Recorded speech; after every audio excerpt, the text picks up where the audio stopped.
Hello, everyone. Tonight, we are going to dive into the icy depths of history to a time when human ambition clashed with the raw power of nature.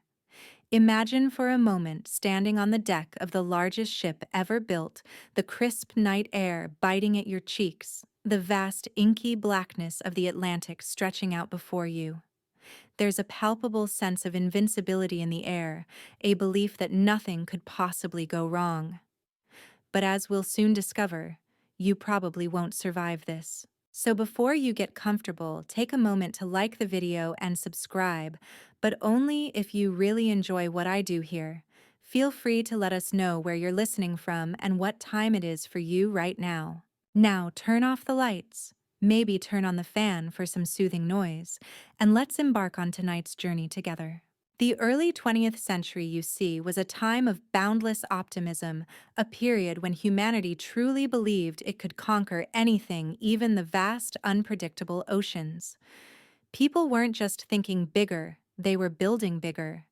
It was an age of steam and steel, of engineering marvels that dwarfed anything that came before.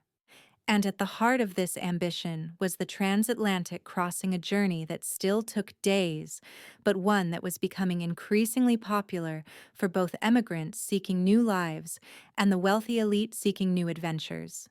Imagine, if you will, the sheer thrill of setting sail from one continent, knowing that a week later you'd be stepping onto another. It wasn't just travel. It was a grand statement, a testament to human ingenuity. This was the era of the great ocean liner, these magnificent floating palaces that promised not just transport, but an experience. Ships like the Lusitania and the Mauretania were already setting speed records, but the focus was beginning to shift from sheer velocity to something even more elusive, unparalleled luxury, and perhaps more importantly, an almost mythical sense of security. Passengers wanted to feel not just fast, but utterly safe, cradled in opulence while traversing thousands of miles of open water. It was a delicious paradox, really. The wild, untamed ocean tamed by human hands, or so they thought. You can almost hear the whispered boasts in the grand salons. This ship, my dear, she's practically unsinkable. And with each new behemoth launched, that whisper grew louder, more confident, almost a decree. It's a bit like buying the biggest, safest SUV today, and assuming it makes you invincible on the highway, isn't it? Just swap out the potholes for icebergs. The concept of an unsinkable ship wasn't born from arrogance alone, though there was certainly a good dose of that floating around. It stemmed from advancements in naval architecture, particularly the introduction of watertight compartments. The idea was simple yet brilliant: divide the ship's hull into multiple sealed sections. If one or even several of these compartments were breached, the rest would remain intact, keeping the vessel afloat. It was a revolutionary concept, a genuine leap forward in maritime safety. This gave designers and builders immense confidence, fueling the dream of a ship so robust, so meticulously engineered, that it simply could not succumb to the perils of the sea. Historians still debate whether this confidence bordered on hubris, blinding them to potential flaws in the design and implementation. It's a bit like boasting about your new phone's water resistance right before dropping it in the toilet. Spoiler alert, sometimes life finds a way to prove you wrong. This dream of unsinkable grandeur was not just a technical aspiration, it was a marketing goldmine. Imagine the headlines: "The unsinkable ship sets sail." It captivated the public imagination, promising a journey free from worry, a serene passage across the waves. For the wealthy, it offered a chance to travel in unparalleled comfort and style, a mobile extension of their grand estates. For immigrants, it represented a swift, secure passage to a new life, a tangible symbol of hope. The sheer scale of these vessels, the intricate details of their interiors, the sheer audacity of their existence, it all contributed to a narrative of human triumph over nature. What could possibly go wrong when you've practically designed a floating fortress? A bit like thinking your new app is bug-free on launch day. Always a laugh, that one. So, as the dawn of the 20th century broke, the stage was set for the ultimate expression of this maritime ambition. The desire for bigger, grander, and supposedly safer ships reached a fever pitch. The transatlantic race wasn't just about speed anymore. It was about prestige, about demonstrating industrial might and technological prowess. This overarching dream of an unsinkable vessel became the guiding star for a particular shipping line, one that was about to embark on its most audacious project. Yet a project that would forever etch its name and its tragic fate into the annals of history. With this burgeoning dream of maritime supremacy in mind, the White Star Line stepped forward not just to compete, but to utterly dominate the transatlantic passenger trade. Their existing fleet was respectable, but they recognized the changing tides pun absolutely intended of public demand. Speed, while still important, was being eclipsed by a craving for unparalleled luxury and, crucially, a sense of absolute security. So rather than simply building another fast ship, White Star decided to go bigger, bolder, and more ambitious than anyone before them. Their vision wasn't for one grand liner, but for a trio of magnificent vessels, a class of ships that would redefine ocean travel. This wasn't some spur-of-the-moment decision, mind you. This was a calculated strategic move by White Star's chairman J. Bruce Ismay and the shrewd American financier J.P. Morgan, whose International Mercantile Marine Commerce controlled White Star. Imagine two titans of industry sitting across a mahogany table sketching out plans that would require the largest dry docks, the most skilled labor, and an unprecedented amount of capital. Their goal wasn't just to ferry people, it was to create a floating experience, a status symbol, a place where the wealthiest individuals could live as lavishly as they did in their Fifth Avenue mansions or English country estates. It's a bit like Elon Musk deciding to build three identical hyper-luxurious space hotels all at once. The sheer audacity of it is almost comical, until you realize they actually pulled it off. They named this ambitious triumvirate the Olympic-class liners, the RMS Olympic, the RMS Titanic, and the RMS Britannic. Each ship was designed to be progressively larger, more luxurious, and theoretically safer than the last. The Olympic, launched in 1910, served as the template proving the viability of their colossal design. But the Titanic, oh, the Titanic was destined to be the crown jewel. She wasn't just a ship. She was a declaration, a symbol of human progress and engineering prowess. White Star was effectively saying, "Look what we can do. Look how we can tame the wildest ocean." It's almost as if they were daring the sea to challenge them. And well, you know how that usually goes when you dare Mother Nature. She tends to have a rather dry sense of humor. The sheer scale of this undertaking was mind-boggling. Building just one of these gargantuan vessels was an enormous feat, let alone three in relatively quick succession. It required a vast workforce, specialized equipment, and a level of coordination that was for the time unprecedented. White Star wasn't just commissioning ships. They were sparking an industrial revolution in the shipyards, pushing the boundaries of what was thought possible in naval construction. They wanted these ships to be bigger than any naval vessel, more powerful than any engine, and more lavish than any hotel. Historians still debate the extent to which this pursuit of grandeur overshadowed pragmatic safety considerations, especially concerning the number of lifeboats. It's like designing a mansion with 100 rooms but only one emergency exit. Priorities, people.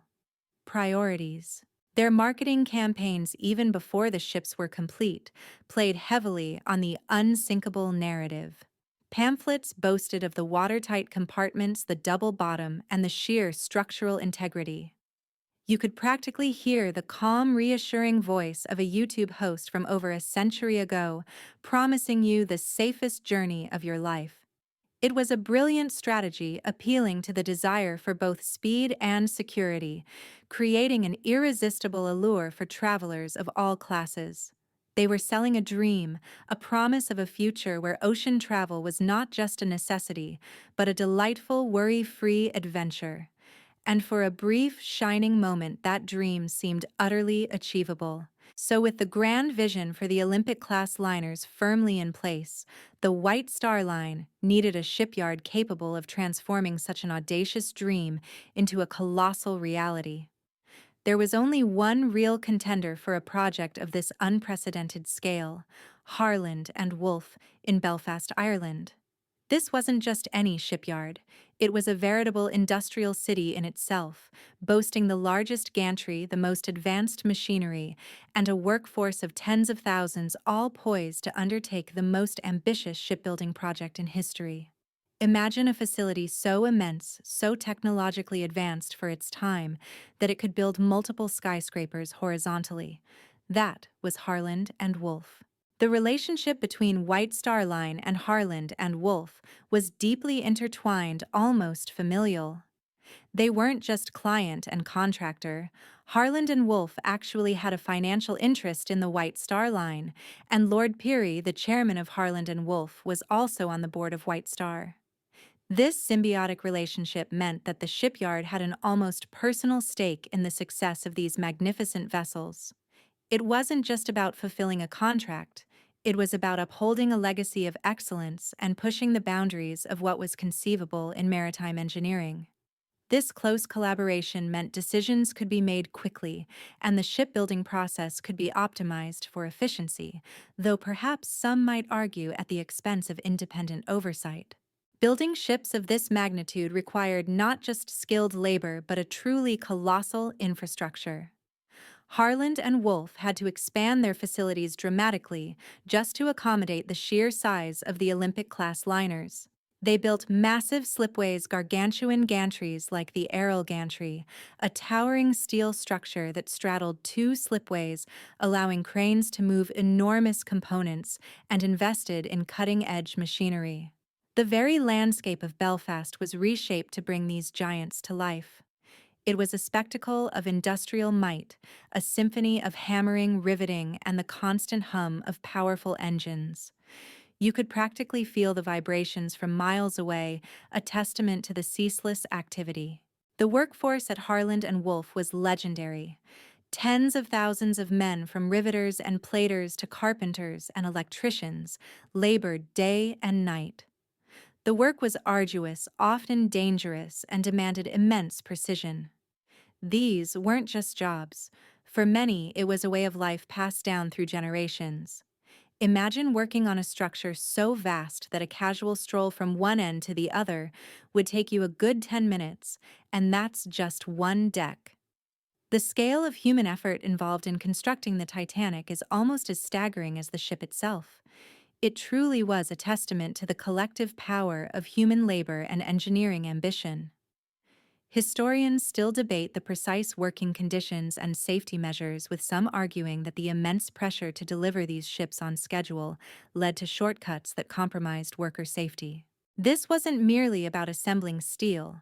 It was about orchestrating a ballet of colossal components, each weighing tons, being lifted, moved, and precisely fitted into place. The sheer logistics of it were mind-boggling. Every single rivet, every steel plate, every piece of timber had to be ordered, delivered, and incorporated into the design. It was a masterclass in project management centuries before Gantt charts were a thing. A quirky fact: the total number of rivets used on the Titanic was estimated to be over 3 million, each one hammered in by hand.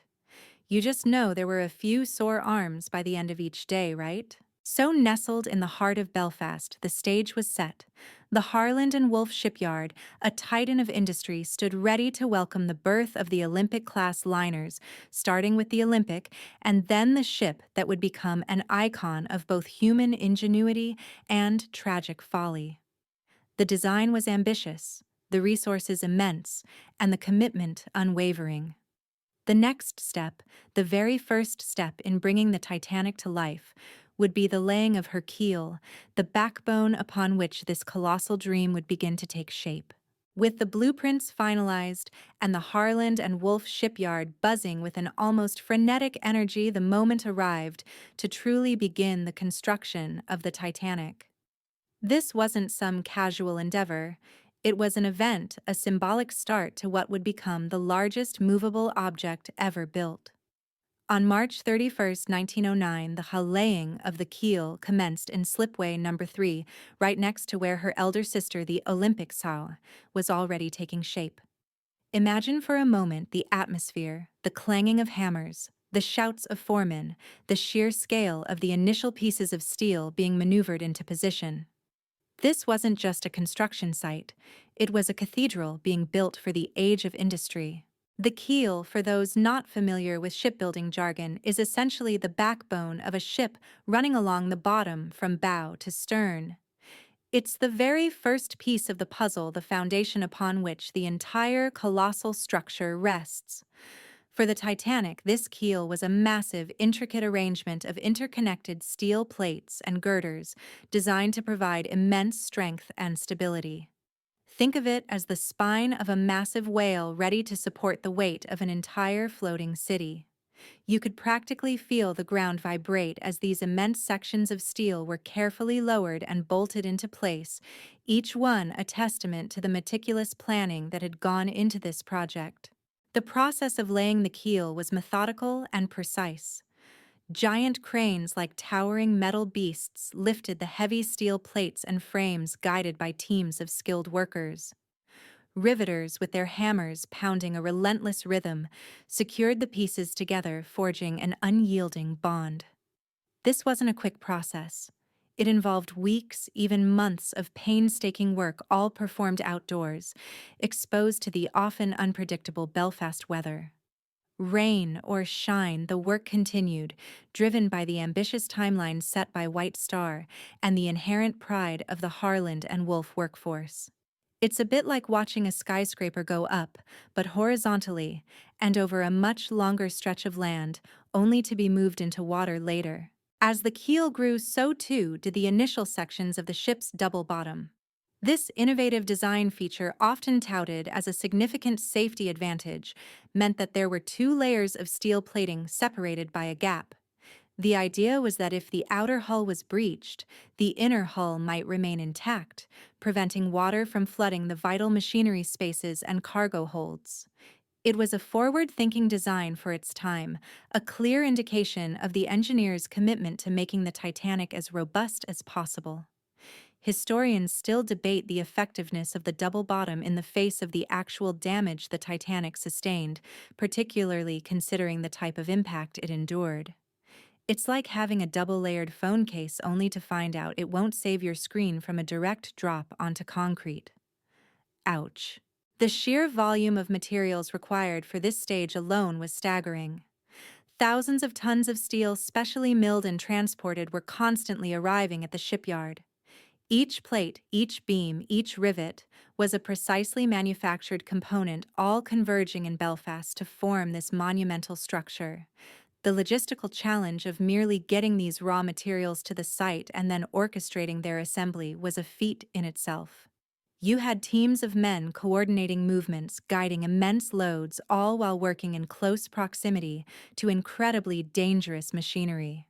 It was a symphony of heavy industry, a testament to the early 20th century's capacity for massive industrial undertakings. With the keel firmly established and the double bottom slowly rising from the slipway, the nascent form of the Titanic began to emerge. It was no longer just a blueprint or a model. It was a tangible physical entity beginning its slow, majestic ascent from the ground up. This initial phase, the laying of the very foundation, was critical, setting the stage for the enormous task of riveting together the ship's massive hull plates, the true skin of this soon-to-be Leviathan. The dreams of grandeur were now anchored in solid steel.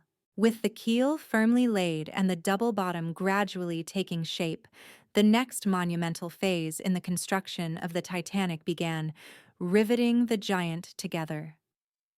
This was arguably the most visible and certainly one of the most arduous aspects of the shipbuilding process. Imagine the rhythmic, deafening clang of hammers echoing across the shipyard, a percussive symphony that signified the relentless progress of this colossal vessel. This was where thousands upon thousands of steel plates, each weighing tons, were meticulously joined to form the ship's massive hull, creating a steel skin that stretched for over 800 feet. The process of riveting was, to put it mildly, brutal. Teams of 4 men known as rivet gangs worked in tandem. First, a heater boy, often a teenager, would heat the rivet in a small portable furnace until it glowed cherry red. He'd then skillfully toss it to the catcher, who would grab it with tongs. The holder-up, positioned on the opposite side of the steel plates, would then press the hot rivet into the pre-drilled hole with a dolly, a heavy tool designed to absorb the impact. Finally, the riveter would use a pneumatic hammer, a relatively new technology for the time, though still incredibly loud and powerful, to flatten the end of the rivet, creating a strong, permanent bond.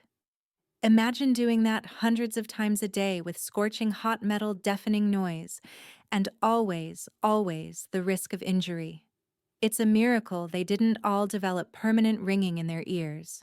The sheer number of rivets used on the Titanic is a fact that often gets tossed around, but it bears repeating because it's truly astounding. Somewhere in the neighborhood of 3 million rivets were hammered into place.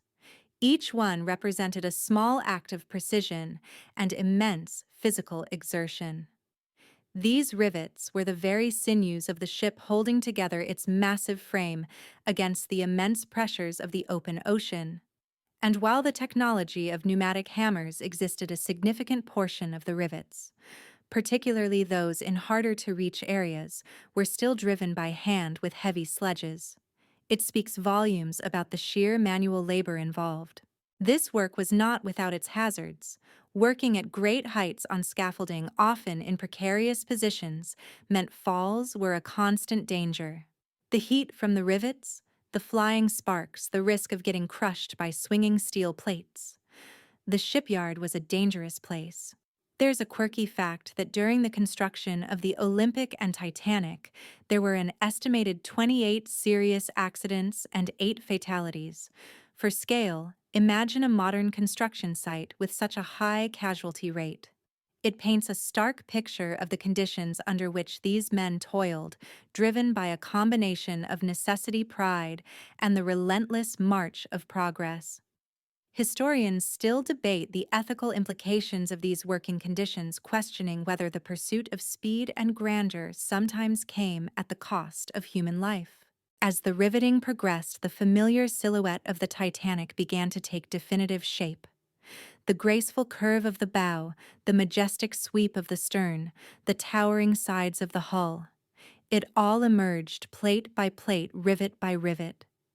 You could literally see the ship growing day by day, an ever-expanding steel behemoth that seemed to defy gravity. From the distant hills of Belfast, the shimmering steel hull of the Titanic, bathed in the industrial haze, would have been an awe-inspiring sight, a testament to what collective human effort could achieve. It was a bit like watching a giant puzzle come together, only each piece weighed as much as a small car. The completion of the hull, this massive steel shell, marked a crucial milestone. It meant the ship was finally watertight and ready for its next big step, the launch. But before that, the internal skeleton, the labyrinthine structure of decks, bulkheads, and machinery mounts, also needed to be riveted and bolted into place, transforming the hollow shell into a complex, multi-layered vessel. The clanging symphony of the riveters would continue, a relentless soundtrack to the birth of a legend.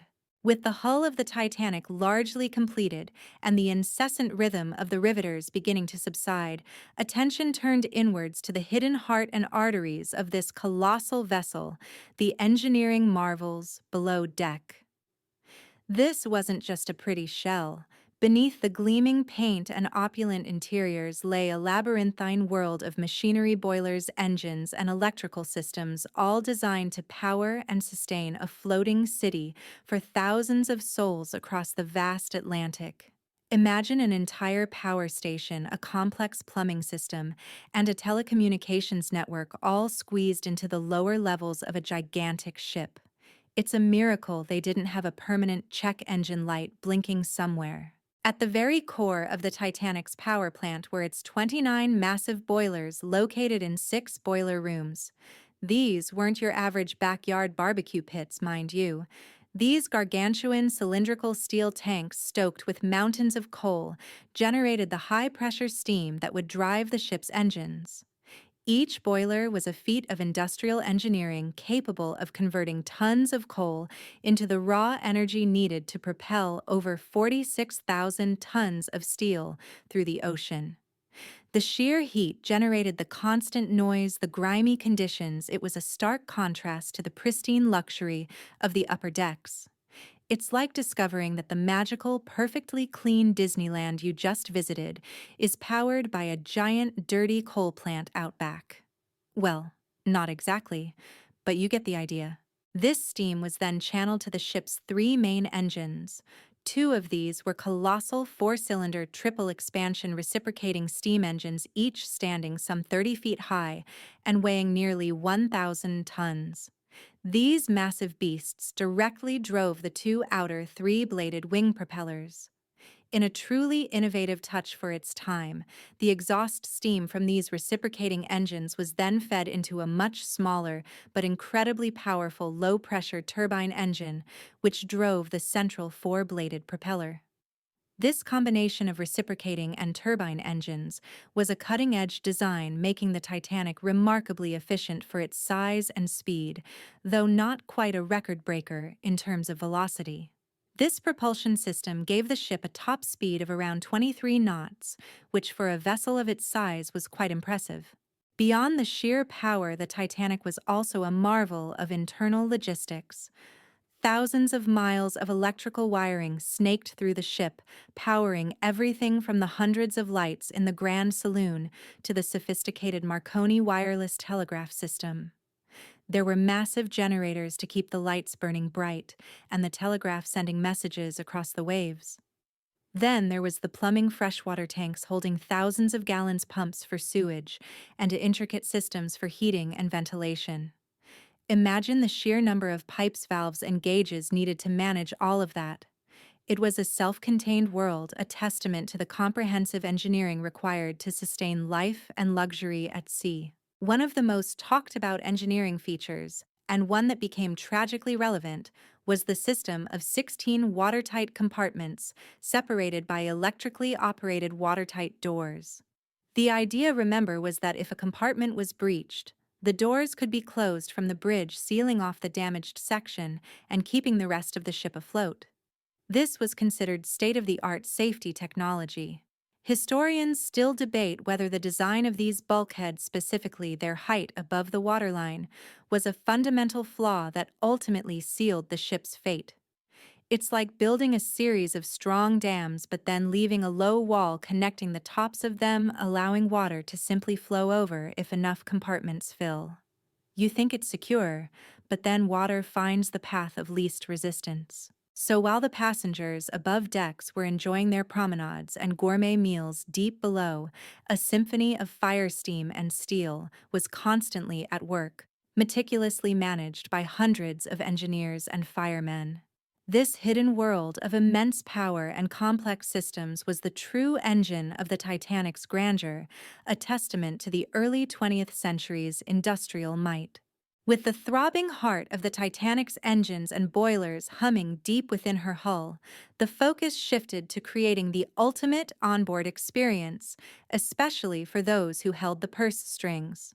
This section, dear listener, is where we truly step into the realm of fantasy, exploring the haute luxury for the elite. The first-class accommodations and amenities that were designed to be utterly breathtaking. Imagine, if you will, stepping aboard a floating palace where every detail from the intricate woodwork to the shimmering chandeliers screamed opulence and exclusivity. It was less a ship and more a private club for the world's wealthiest. Upon entering, first-class passengers were greeted by the sheer grandeur of the reception room, a lavish space designed to make you feel instantly pampered. From there, you might ascend the magnificent grand staircase, an architectural masterpiece of carved oak, wrought iron, and glass domes rising through 7 decks. This wasn't just a way to get from one floor to another. It was a statement, a social hub, a place to see and be seen. Think of it as the most exclusive multi-story gilded selfie spot you could ever imagine, centuries before selfies were even a concept. Just try to picture yourself descending those stairs in your finest evening wear, feeling like royalty. The private accommodations for first-class passengers were nothing short of extraordinary. You weren't just getting a cabin. You were getting a suite, often with multiple rooms including private parlors, bedrooms, and even private bathrooms, a rare luxury at sea in those days. The decor ranged from Louis XVI to Empire styles, featuring rich wood paneling, plush carpets, and elegant furnishings.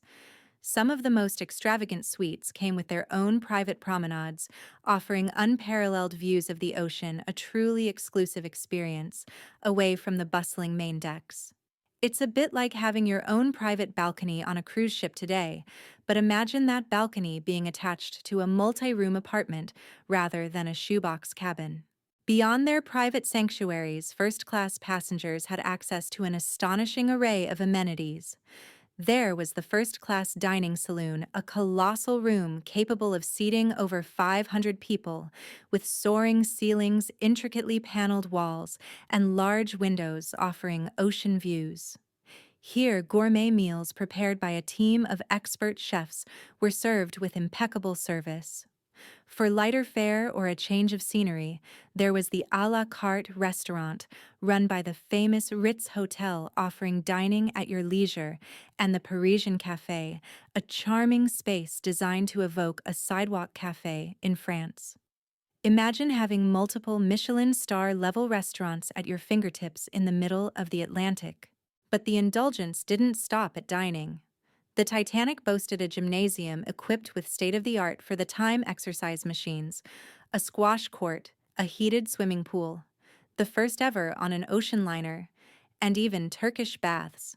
You could get your hair done in the barber shop, send telegrams from the Marconi wireless office, or simply relax in one of the many luxurious lounges, smoking rooms, or reading and writing rooms.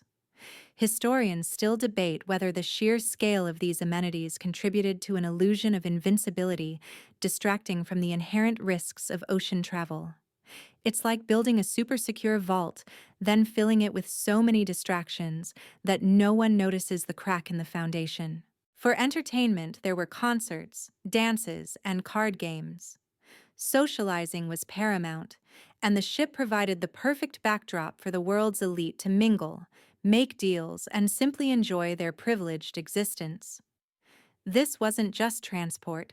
It was a floating manifestation of Edwardian high society, a carefully curated environment where every need was anticipated and every desire catered to. The first-class experience on the Titanic was designed to be unforgettable, a pinnacle of luxury travel. Little did anyone know how truly unforgettable it would become for reasons far beyond its opulence. While the first-class passengers reveled in their gilded cages of luxury, the Titanic also offered a surprisingly high standard of comfort for those traveling in second class.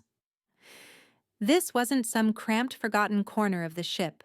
It was designed to appeal to a growing middle class, including professionals, academics, and prosperous families who sought a comfortable and respectable transatlantic journey without the astronomical cost of first class. Imagine a cruise ship experience today that's really, really nice but not super exclusive. That's pretty much what second class on the Titanic aimed for. The second-class accommodations, while not as extravagant as first class, were far superior to what many had experienced on previous ocean liners, and certainly better than what many experienced at home.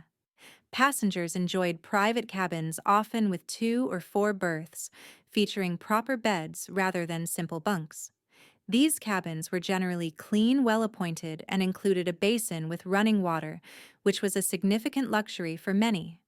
You could unpack your suitcase, hang up your clothes, and feel genuinely at home, albeit a floating one.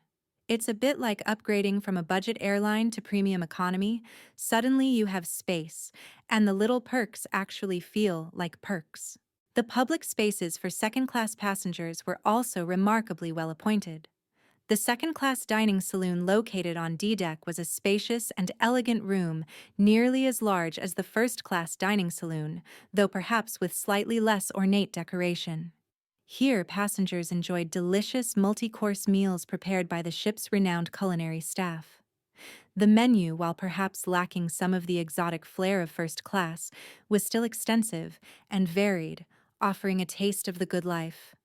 Imagine enjoying a hearty breakfast with proper china and silverware, looking out at the endless expanse of the ocean. Not too shabby, right? Beyond dining, second class passengers had a range of amenities designed for their comfort and entertainment. There was a dedicated promenade deck, allowing for leisurely strolls and fresh sea air away from the bustling crowds of third class and the exclusive enclaves of first. There was a well-stocked library and reading room, a smoking room for gentlemen, and even a general room where passengers could socialize, play cards, or simply relax. These spaces were elegantly furnished, often with comfortable seating and tasteful decor, creating a refined atmosphere. It was essentially a microcosm of a respectable Edwardian hotel afloat in the middle of the ocean. A quirky fact, some second-class cabins actually had direct access to the promenade deck, a feature sometimes envied by first-class passengers who had to navigate more interior corridors. The diversity of the second-class passenger list was quite fascinating. You had prominent figures like Lawrence Beasley, a science teacher who later wrote a best-selling account of the disaster, and Jesuit priests, American tourists, and even some members of the clergy. This melting pot of professions and backgrounds made for interesting conversations and social interactions. Historians still debate the extent to which the class distinctions on the Titanic truly impacted survival rates, with some arguing that while explicit, women and children first orders were given the geographical layout and access to lifeboats disproportionately favored those on the higher decks. It's like having an emergency drill, but some people have a much longer path to the exit than others. Overall, the second-class experience on the Titanic represented excellent value for money. It offered a level of comfort, service, and amenities that was for many unprecedented in ocean travel. White Star Line deliberately aimed to attract a broader segment of the population, bridging the gap between steerage and the super-rich. They wanted to show that a comfortable and enjoyable journey across the Atlantic wasn't just for the millionaires. And for the vast majority of these passengers, the voyage was indeed proving to be a pleasant, even delightful experience. Until, of course, the fateful night that would change everything. While first and second class passengers enjoyed their varying degrees of comfort and luxury, the vast majority of souls aboard the Titanic belonged to the third class, often referred to as steerage. Yet even in the third class, hope for many our immigrants burned brightly, as this journey represented not just transport, but a passage to a new life, a future filled with opportunity in America or Canada. For many, the Titanic offered a far superior experience to the cramped, unsanitary conditions typically found in steerage on older vessels. It was a stark contrast to the opulence above, but still for its time a significant improvement. The third-class accommodations, while certainly more Spartan than those on the upper decks, were revolutionary for their era. Instead of large open dormitories, passengers were housed in smaller cabins, typically accommodating 2, 4, 6, or even 10 people. These cabins, though simply furnished, offered a degree of privacy and comfort previously unheard of for this class of travel. Each cabin featured bunks with mattresses, blankets, and pillows, along with a wash basin and a small mirror.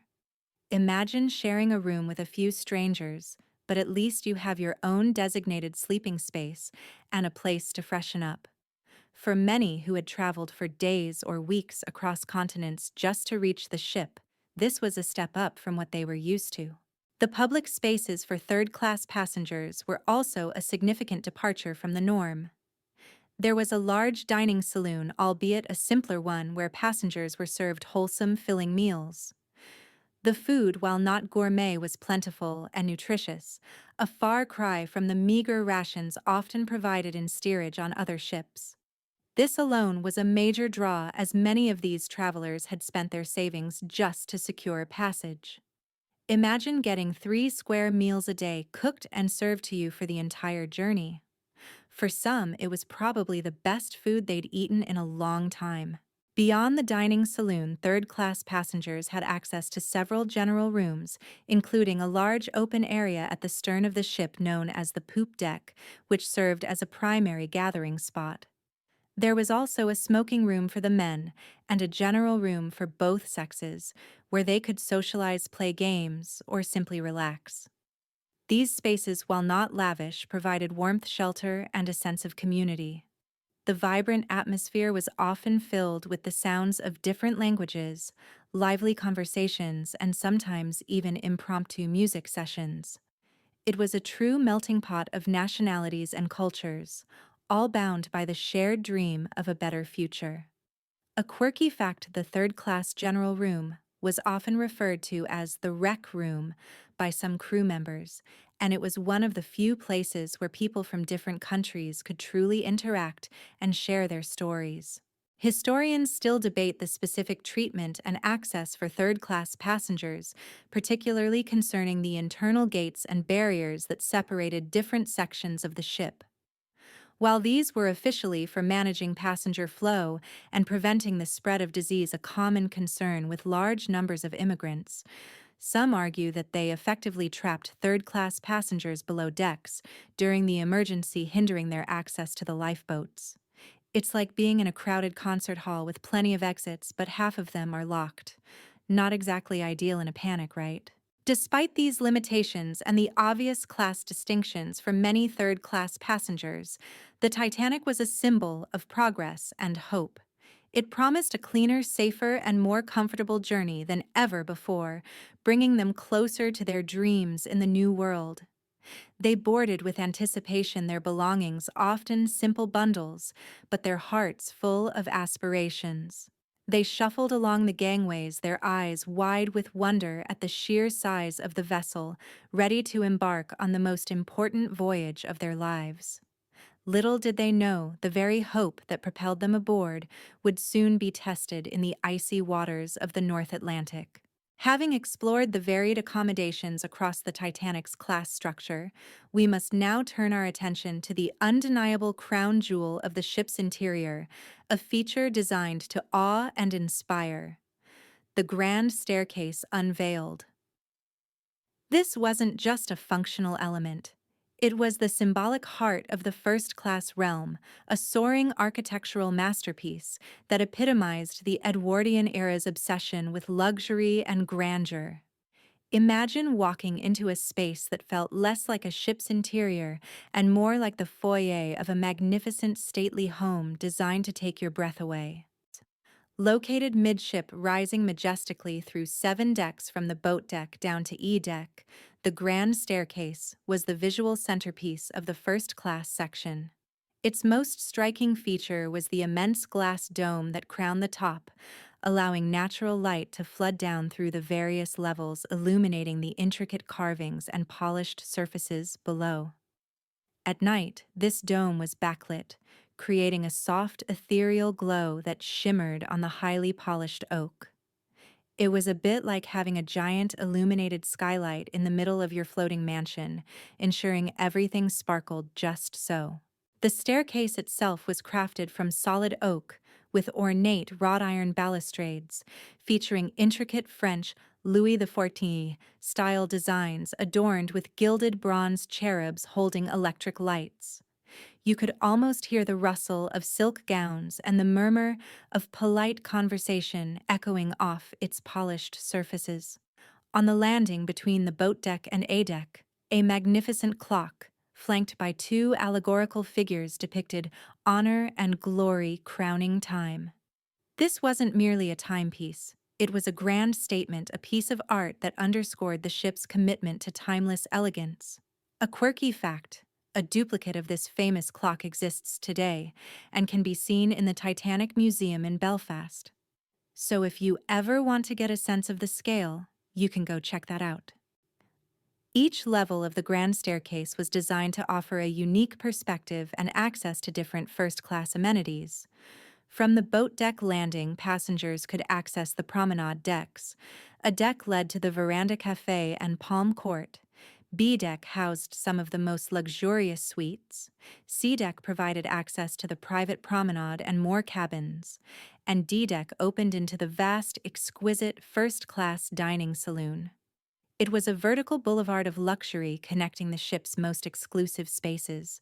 You shuffled along, perhaps gazing up or down, always feeling a sense of wonder at the sheer craftsmanship. The atmosphere around the grand staircase was one of refined social interaction. It was a place for promenading, for brief encounters, for making grand entrances, and for simply admiring the surroundings. Musicians, including the famed orchestra, would often play in the adjacent reception areas, filling the air with elegant melodies that drifted through the open well of the staircase. This added to the ambiance, creating an illusion of timeless tranquility, a far cry from the churning machinery below. Historians still debate the symbolic weight of the grand staircase in the narrative of the Titanic, with some arguing it represents the ultimate hubris of an era that believed it could build something truly invincible, only for it to be swallowed by the sea. It's like creating the perfect intricate sandcastle, knowing that the tide will eventually claim it, but still marveling at its temporary beauty. The grand staircase was more than just a means of vertical transport. It was the soul of the Titanic's first-class experience, a physical manifestation of the ship's luxurious promise. It drew people in, invited them to linger, and served as a silent witness to the daily rhythms of life aboard the magnificent liner. Little did anyone know that this iconic structure, so robust and beautiful, would eventually be torn apart by the very ocean it was built to conquer its fragments, scattered across the abyssal plain, a poignant reminder of shattered dreams. With the internal marvels like the grand staircase nearing completion and the ship's vital organs humming the Titanic now, a truly colossal steel shell, complete with its intricate interior framework, was finally ready for her grand unveiling. This wasn't just another ship being pushed into the water. It was the largest movable object ever constructed by human hands, and its launch day, on May 31, 1911, was a spectacle of epic proportions. Imagine a town shutting down, thousands of people lining the banks of a river, all craning their necks to witness history unfold. That's precisely what happened in Belfast. On that bright, clear Wednesday afternoon, an estimated 100,000 spectators gathered at the Harland and Wolff shipyard and along the shores of the River Lagan. Dignitaries, White Star Line officials, and J.P. Morgan himself, who thankfully for him later missed the maiden voyage, were all in attendance. The sheer number of onlookers created an almost palpable hum of anticipation. You could feel the excitement rippling through the crowd as they waited for the moment this Leviathan would finally touch the water. It was the kind of event that would have gone viral in a heartbeat today, with everyone trying to get the best angle for their social media. Unlike many ships that were launched with champagne bottles ceremonially smashed against their bows, the White Star Line, perhaps due to the personal preferences of its chairman or simply adhering to a long-standing company tradition, did not christen their ships with alcohol. Instead, the launch of the Titanic was a purely utilitarian, yet no less dramatic affair. The ship was coated in 22 tons of soap and grease to help her slide smoothly down the slipway. Imagine trying to soap up something the size of a small mountain. That alone sounds like an Olympic-level task. At precisely 12:13 p.m., the signal was given. Hydraulic rams pushed against the ship's hull while a series of chains were released, allowing the Titanic to begin her slow, majestic descent down the slipway into the River Lagan. There was no fanfare, no breaking bottle, just the immense groan of timber and steel, the rush of water, and the collective gasp of the crowd. The ship slid down the oiled ways, gaining momentum as she went kicking up a colossal wave as her stern first touched the water, followed by the rest of her massive hull. The displacement of water was so immense that it reportedly created a small tsunami in the lagoon, rocking nearby smaller vessels. A quirky fact: a few workers who had been underneath the slipway supports reportedly sprinted for their lives as the ship began to move, barely escaping. The launch itself lasted a mere 62 seconds, but in that minute, the Titanic transformed from a static landlocked structure into a floating vessel tethered by massive anchor chains that acted as brakes, bringing her gently to a halt in the river. It was a moment of triumph for Harland and Wolff, a testament to their engineering prowess and the culmination of 2 years of intense labor. You could almost hear the collective sigh of relief from the engineers and shipbuilders as their creation floated serenely. Historians still debate the technical challenges involved in launching such an enormous vessel, given the relatively constrained space of the Lagan River and the immense forces involved. It's like trying to parallel park a skyscraper in a slightly too small parking lot. Now afloat, the Titanic was then carefully towed to the fitting out basin, a dry dock, where the painstaking work of completing her interior and installing her machinery would begin in earnest. The launch was a success, but it was just one step in the long journey to making her ready for her maiden voyage. The skeleton was now in the water, but the flesh, the organs, and the opulent skin still needed to be added. After years of planning construction and meticulous fitting out, the moment of truth for the Titanic finally arrived: her sea trials. This wasn't just a casual shakedown cruise, it was the ultimate examination of the ship's performance, stability, and seaworthiness, conducted under the watchful eyes of officials from the Board of Trade. Imagine a colossal floating examination where every system, every rivet, and every piece of machinery was put to the test.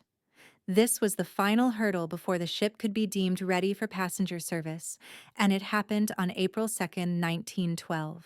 Early that crisp Tuesday morning, the Titanic was nudged out of the fitting out basin and towed from Belfast to Belfast Lough, a large tidal inlet that offered ample space for maneuvering. Here, the Board of Trade surveyors, accompanied by Harland and Wolff representatives and White Star Line officials, including J. Bruce Ismay, boarded the ship. The atmosphere would have been one of focused intensity. This was their chance to identify any last-minute issues before the grand maiden voyage. You could almost feel the collective breath being held. The trials themselves were by all accounts quite extensive despite their relatively short duration. The ship was put through a series of demanding maneuvers. She steamed at various speeds, demonstrating her ability to accelerate and stop. Her turning circles were measured, showing her responsiveness to the helm. The engines were run at full power, testing their endurance and efficiency. Imagine a car undergoing its final road test before being sold, but this car is the size of a small town. The sheer power generated by those engines driving those colossal propellers would have sent vibrations through the entire vessel. One of the key tests involved her emergency stopping capabilities. The ship was steamed at full speed, and then the engines were reversed to bring her to a halt as quickly as possible. This was a critical safety measure, demonstrating the ship's ability to avoid obstacles. A quirky fact: during these trials, the Titanic achieved a top speed of around 21 knots, a respectable pace for a ship of her size, though she was technically capable of slightly more if pushed.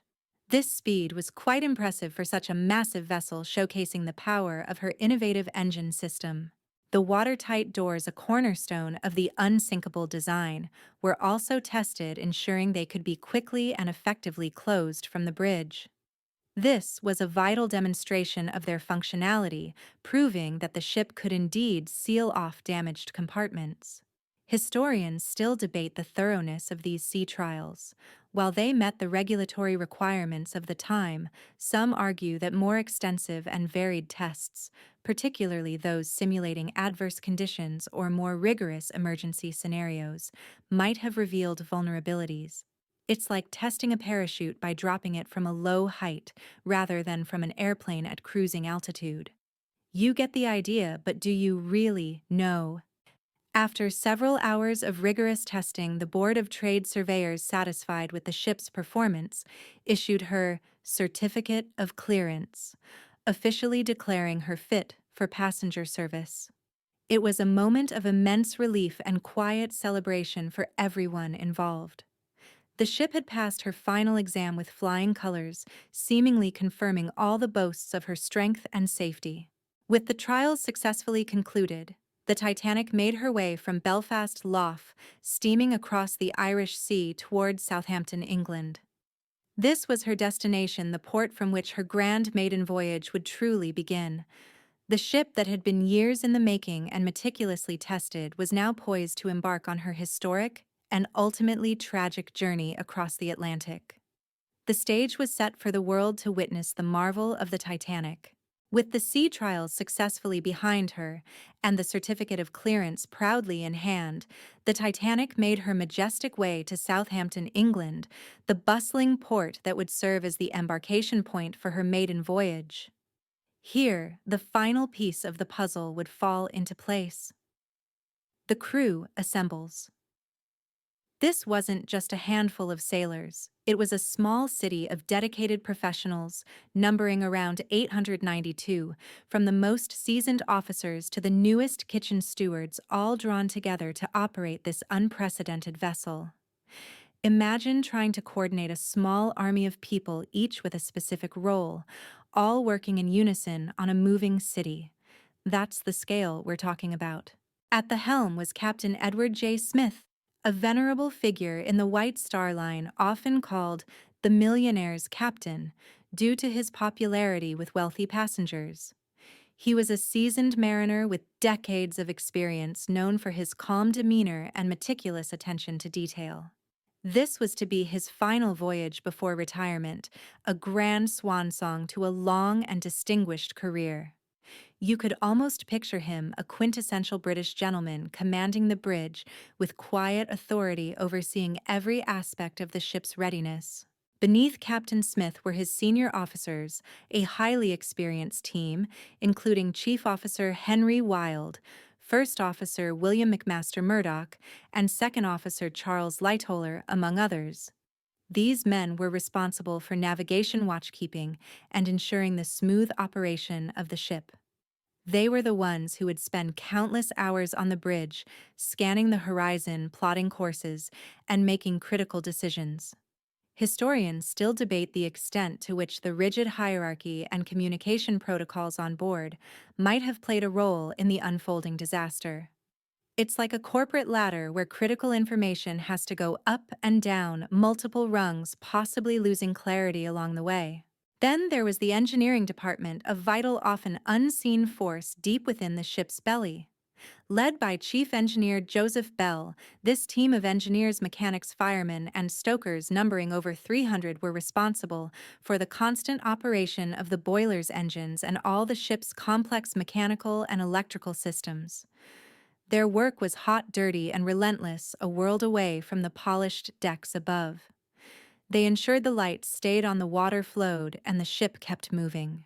A quirky fact: the ship's engineers were so dedicated that many of them famously remained at their posts, trying to keep the lights and pumps running until the very last moments of the sinking, ultimately sacrificing their lives. The vast majority of the crew, however, were the stewards and stewardesses, a force of over 300 men and women dedicated to the comfort and service of the passengers. They managed everything from serving meals and cleaning cabins to assisting passengers with their luggage and fulfilling their every whim. They were the smiling faces, the unsung heroes of daily life aboard the Titanic, ensuring that the luxurious experience was seamless for those paying top dollar. Imagine a five-star hotel staff, but they also have to be ready to navigate a giant ship. Finally, there were the specialized crew members, the Marconi operators responsible for sending and receiving telegrams and later distress calls, the chefs and kitchen staff preparing thousands of meals each day, the laundry staff, the barbers, the gymnasium instructors, and even the band members who would play a tragically memorable role in the ship's final hours. Each individual, from the highest-ranking officer to the lowest-paid mess hall attendant, had a specific function contributing to the smooth running of this massive floating enterprise. As the crew assembled in Southampton, a palpable sense of excitement mixed with the routine preparations for a maiden voyage. For many, it was an honor to serve on such a prestigious vessel. For others, it was simply a job, albeit one on the most magnificent ship in the world. They gathered their belongings, received their assignments, and prepared to welcome the thousands of passengers who would soon flood the gangways, ready to embark on a journey that promised to be unforgettable.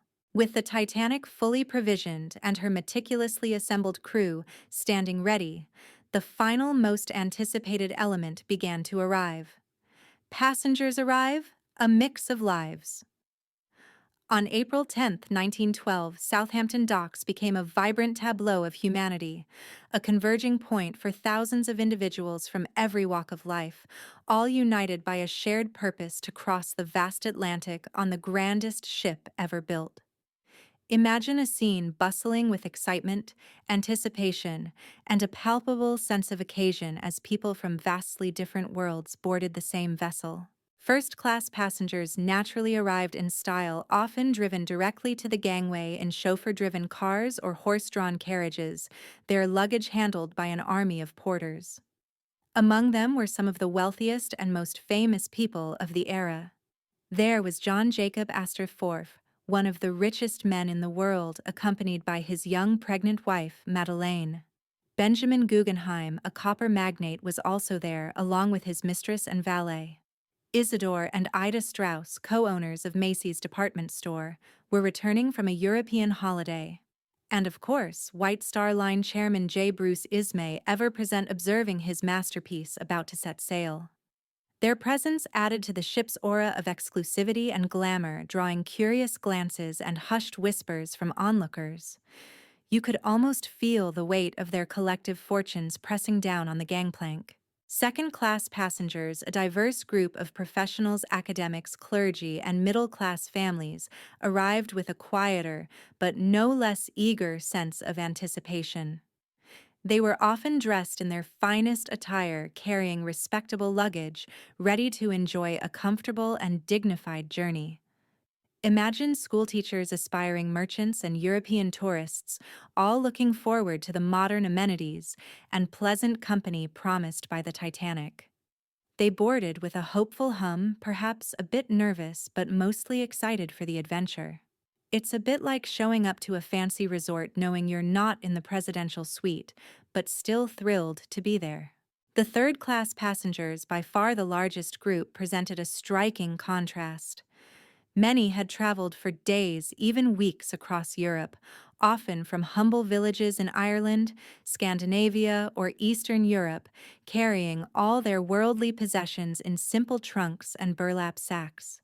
They arrived by special trains, sometimes looking bewildered by the sheer size and bustle of the docks.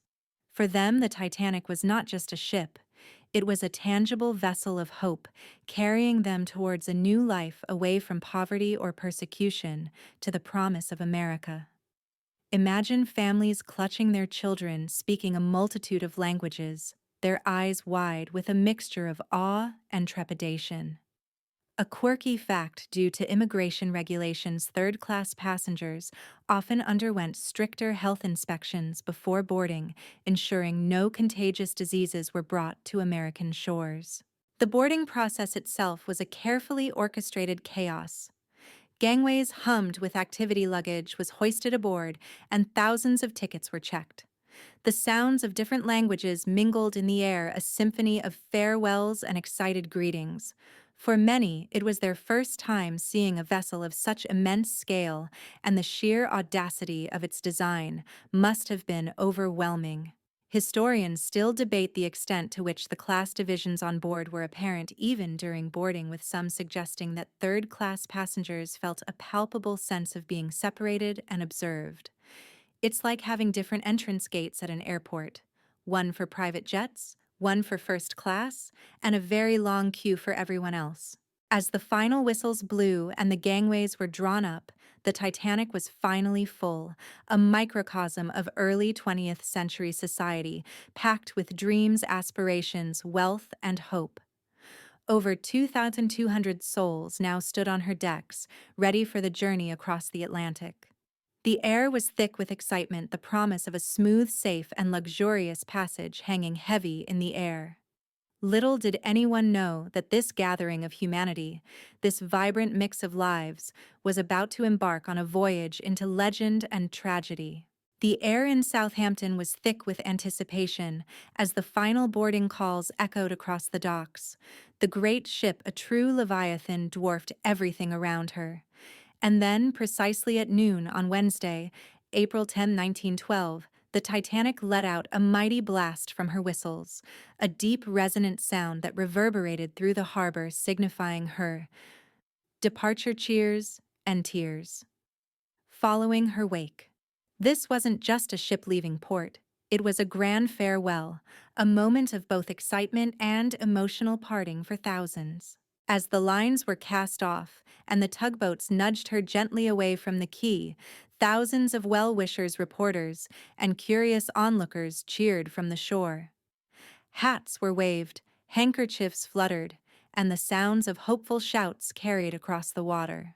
On the decks of the Titanic, passengers crowded the rails, waving back at loved ones, some with smiles, others with tears welling in their eyes, knowing it would be weeks, months, or perhaps even years before they saw their homeland again. For many immigrants in third class, this was a permanent goodbye. You could almost feel the emotional weight of those final goodbyes hanging in the salty air. The departure itself wasn't entirely smooth, however. As the Titanic, immense and powerful, began to move down the narrow channel, her sheer size created a powerful suction effect in the water. This phenomenon caused the mooring ropes of a smaller liner, the SS New York, which was docked nearby, to snap with a series of loud cracks. The New York then began to drift dangerously close to the Titanic's stern, threatening a collision. Imagine, just moments into its maiden voyage, the world's largest ship nearly collides with another vessel right in front of thousands of spectators. It's a bit like pulling out of your driveway and almost sideswiping your neighbor's car, only on a truly epic scale. Quick thinking and skilled maneuvering by Captain Smith and the tugboat masters averted what could have been a catastrophic incident. The New York was eventually brought under control and towed clear, but the near miss caused a significant delay of over an hour. This incident, while ultimately harmless, served as an early, subtle reminder that even the most meticulously planned ventures can be subject to unforeseen challenges.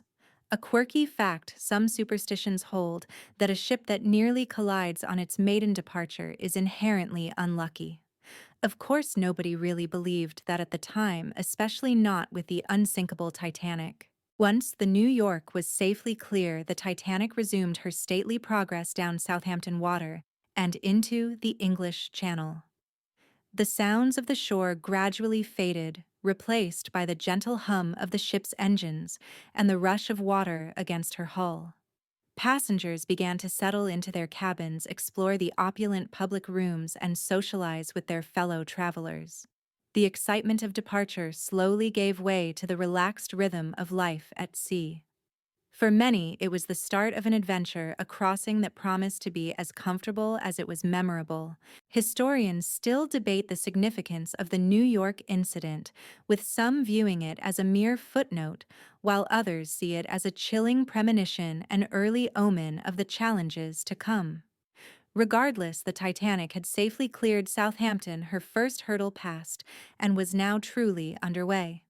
Her next stops would be across the English Channel, first at Cherbourg, France, and then at Queenstown, Ireland, to pick up more passengers before finally turning her bow west towards the vast expanse of the Atlantic Ocean and her ultimate destination, New York.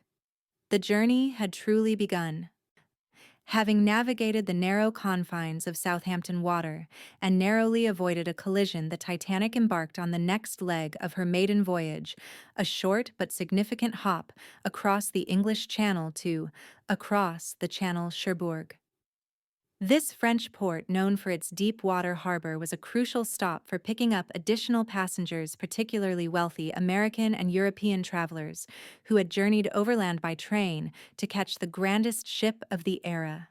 Imagine a second equally glamorous influx of passengers adding to the already glittering manifest.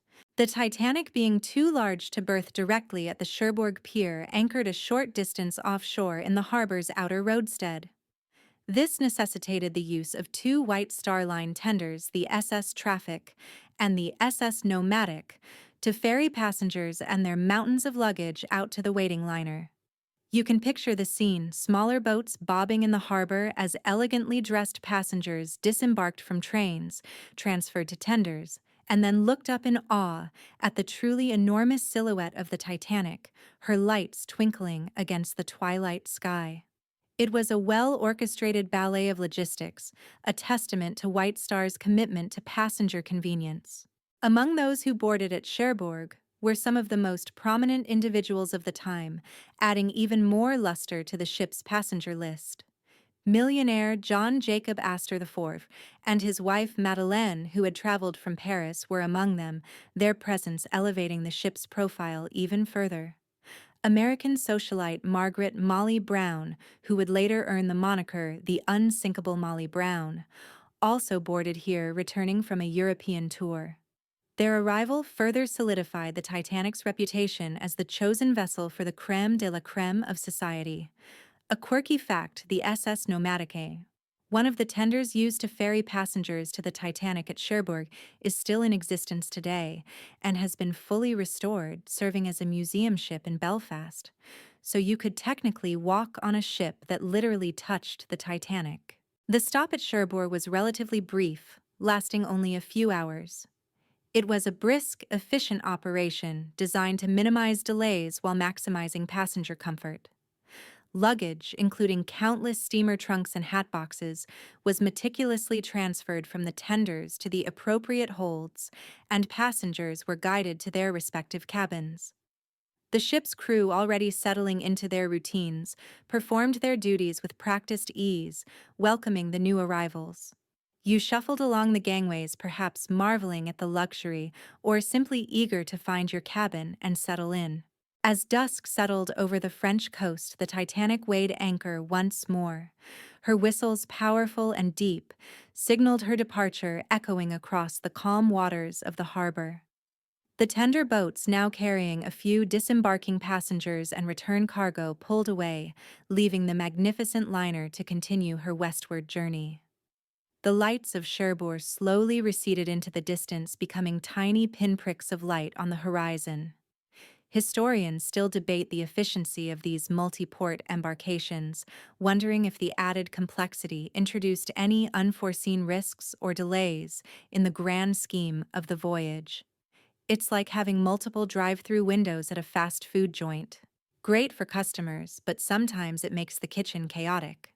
With her complement of passengers now nearly complete, the Titanic was truly on her way.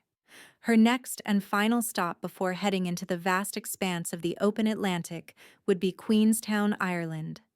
There, she would pick up her last passengers, primarily Irish emigrants, before setting her course directly for New York, confident in her strength and the promise of a swift, luxurious crossing.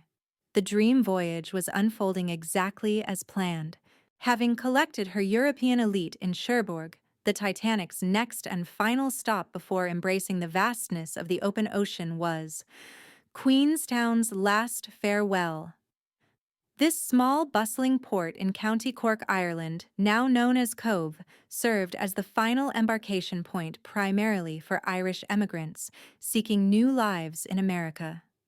Imagine the raw emotion, the bittersweet goodbyes, as families said farewell, knowing that for many, this was the last time they would see their homeland and loved ones.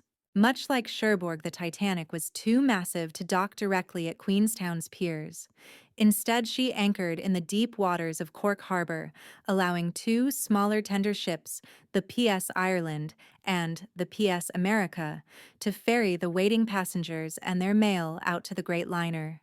You could almost hear the excited chatter and nervous murmurs as approximately 120 third-class and 7 second-class passengers, along with a significant amount of mail destined for the United States, made their way from the shore to the waiting tenders.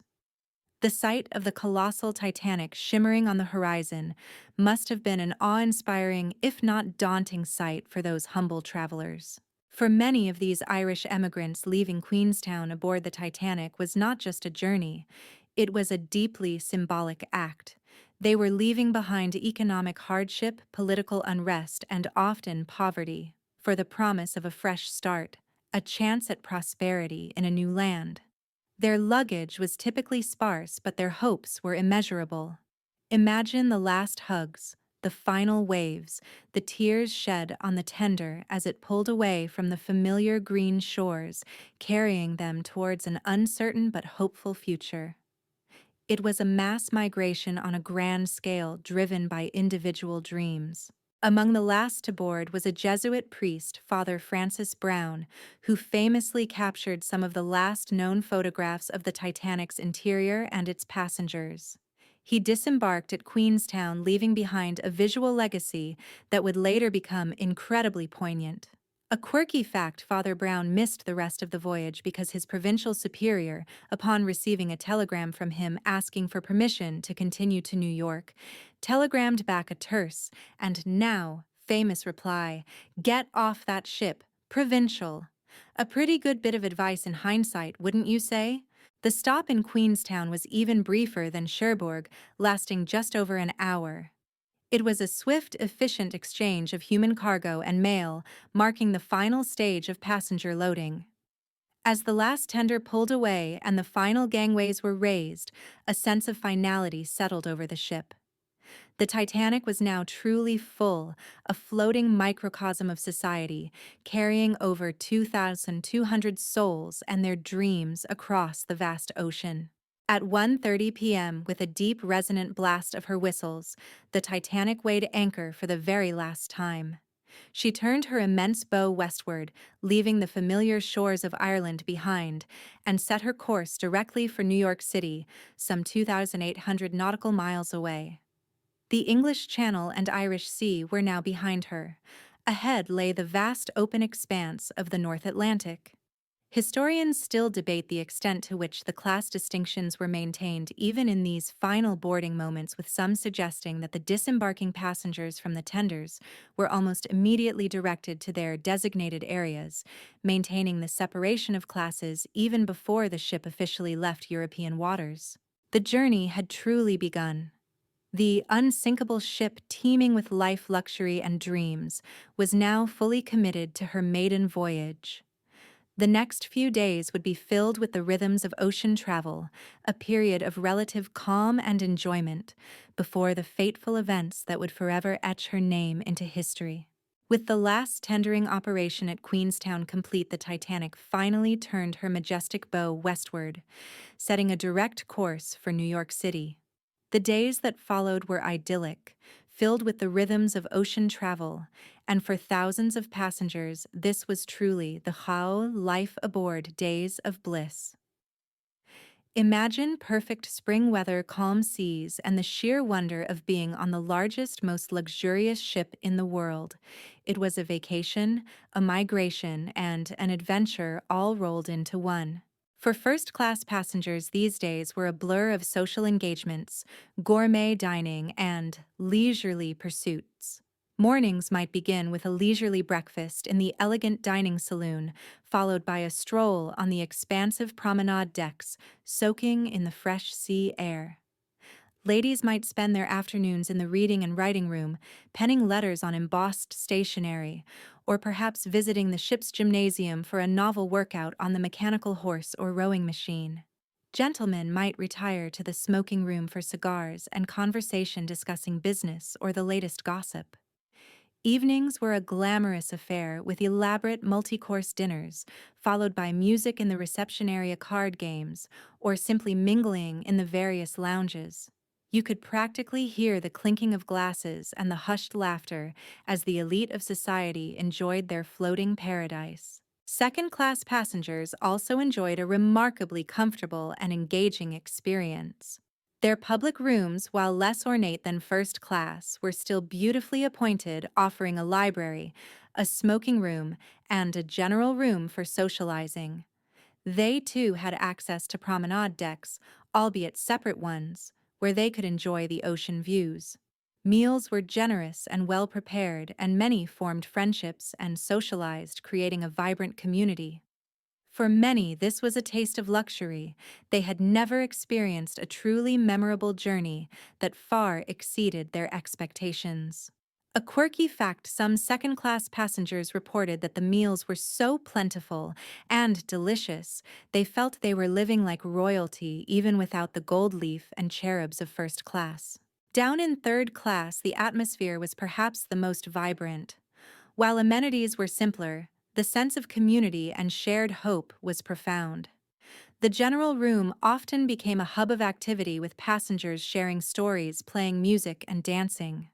Folk tunes from Ireland, Scandinavia, and Eastern Europe would echo through the space as people found solace and camaraderie in their shared journey towards a new life.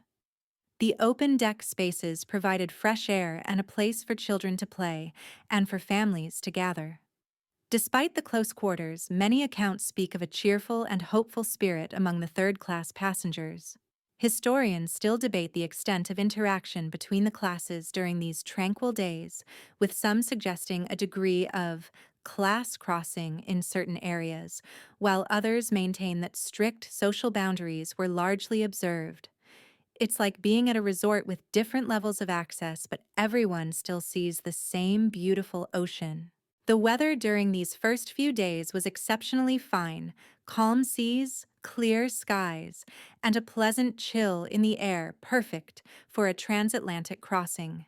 The ship steamed steadily westward, her engines humming a reassuring rhythm, covering hundreds of miles each day. The initial excitement of departure had settled into a comfortable routine, and passengers became accustomed to the gentle roll of the ship.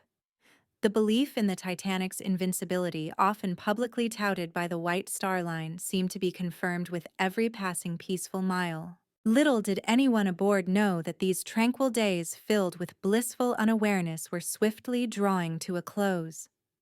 The vast, serene ocean, which now seemed so welcoming, held secrets beneath its surface, secrets that would soon shatter the illusion of invincibility and plunge the magnificent ship and its passengers into a nightmare.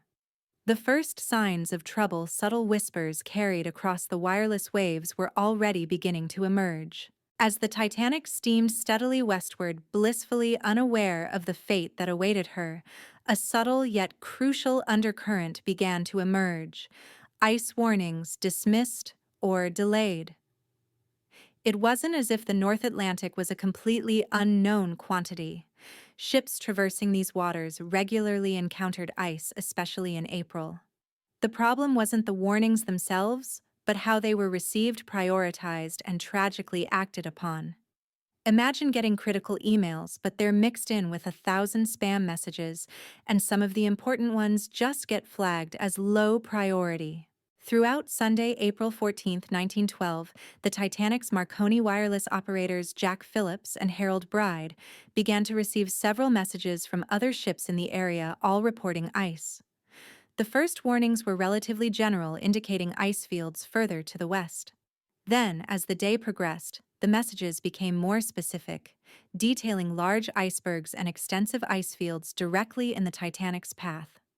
For example, the Coronia sent a message at 9:00 a.m. reporting bergs, growlers, and field ice.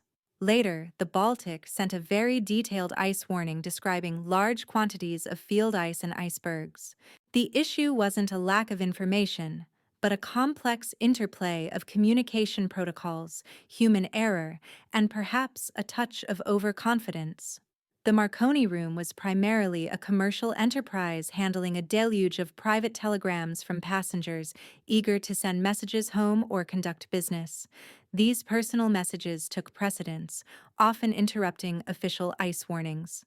Imagine a telegraph operator frantically trying to send a vital weather report, but he keeps getting cut off because someone wants to send a message to their aunt about their dinner plans. A quirky fact: some of the passenger telegrams were simply about mundane things like how good the food was, or that they were having a wonderful time, blissfully unaware of the danger lurking ahead. One particularly critical ice warning sent by the Mesaba at 7:30 p.m. explicitly stated, "Much heavy pack ice and a great number large icebergs." This message intended for the bridge was never actually delivered. It was reportedly placed under a paperweight on the Marconi table, overshadowed by the constant flow of passenger communications. The wireless operators were exhausted, having been working almost continuously, and the sheer volume of non-essential traffic contributed to this fatal oversight. Historians still debate whether this specific message, if delivered, would have altered the outcome, or if the ship's speed was already too high to make a meaningful difference. It's like getting a crucial text message but your phone's on silent and buried under a pile of junk mail. Even the warnings that did reach the bridge weren't always treated with the utmost urgency. Captain Smith and his officers were aware of ice in the general area, but they continued to maintain a high speed around 22 knots, which was considered standard practice for the time. The belief in the Titanic's unsinkable design fostered a sense of security, leading to a degree of complacency. There was a prevalent notion that a ship as large and well-constructed as the Titanic could simply brush aside any obstacle, or at least absorb an impact, without catastrophic consequences. This was, after all, the age of steel giants, not fragile wooden ships. So as Sunday night deepened, the Titanic steamed onward, her engines powerful and steady, cutting through the calm, dark waters. The ice warnings, some explicit, some ignored, some simply delayed, formed a ghostly chorus around her, an unheard symphony of impending disaster. The stage was being set for a collision that would forever change maritime history, a chilling reminder that even the grandest of human achievements can be humbled by the raw power of nature, especially when those warnings aren't fully heeded. As Sunday, April 14, 1912, wore on, the air grew noticeably colder on the North Atlantic. For the passengers of the Titanic, this chill was merely a natural part of an ocean crossing, perhaps prompting them to pull their wraps tighter or seek the warmth of the opulent interiors. But for those on the bridge, and especially the lookouts, the dropping temperature signaled something more ominous. The conditions were eerily calm, a flat, glassy sea reflecting the star-strewn sky, and crucially no moon. This was Aith. The fateful night, April 14. A night of deceptive tranquility that would soon explode into unimaginable chaos. The unusual calmness of the sea was paradoxically a dangerous factor. Without waves breaking against the base of icebergs, there was no telltale white foam or spray to make them more visible, especially on a moonless night. The ocean was like a vast black mirror, reflecting only the distant stars, making dark objects on its surface almost impossible to discern until they were directly upon them. Imagine driving a car at high speed on a pitch-black road with no headlights, looking for a black wall that perfectly matches the darkness of the night.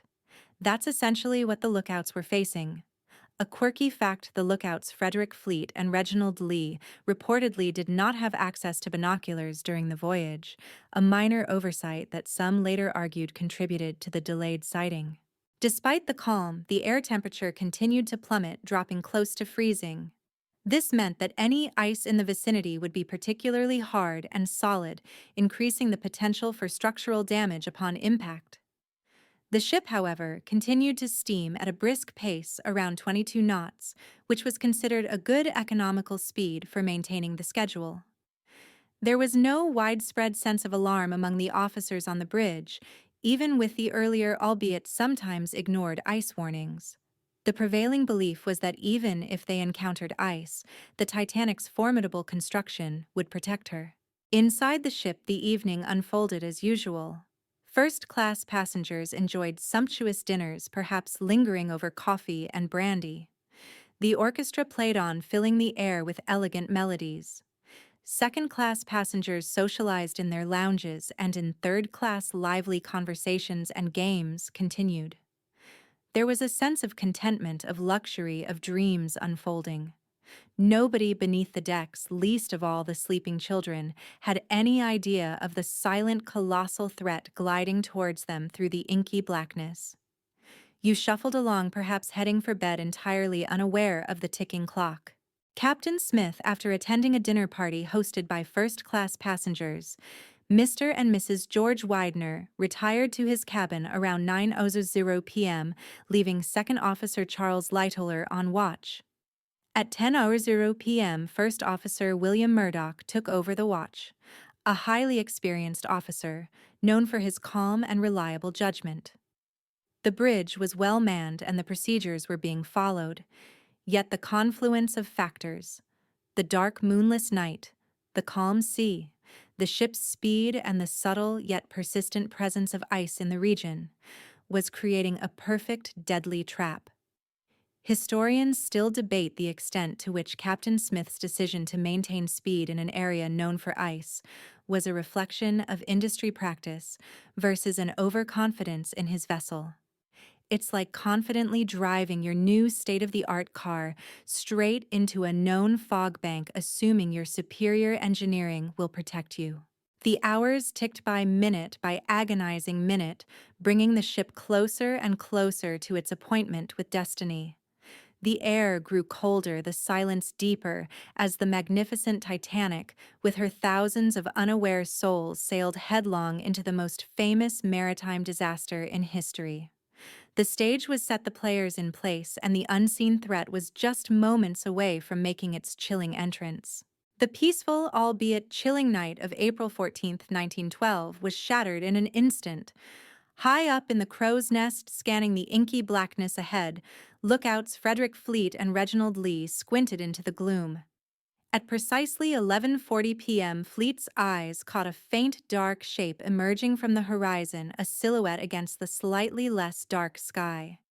It wasn't the white of breaking waves. It was the dark, unyielding mass of something immense. He strained, his heart pounding. Then, with absolute certainty, he grabbed the telephone and rang the bridge. This was it. "Iceberg ahead," the lookout's cry. The voice that answered on the bridge was Sixth Officer James Moody. "What do you see?" he queried. Fleet's voice, though calm under immense pressure, carried the urgency of the moment. "Iceberg right ahead." Imagine the sudden jarring shock of that phrase cutting through the quiet efficiency of the bridge.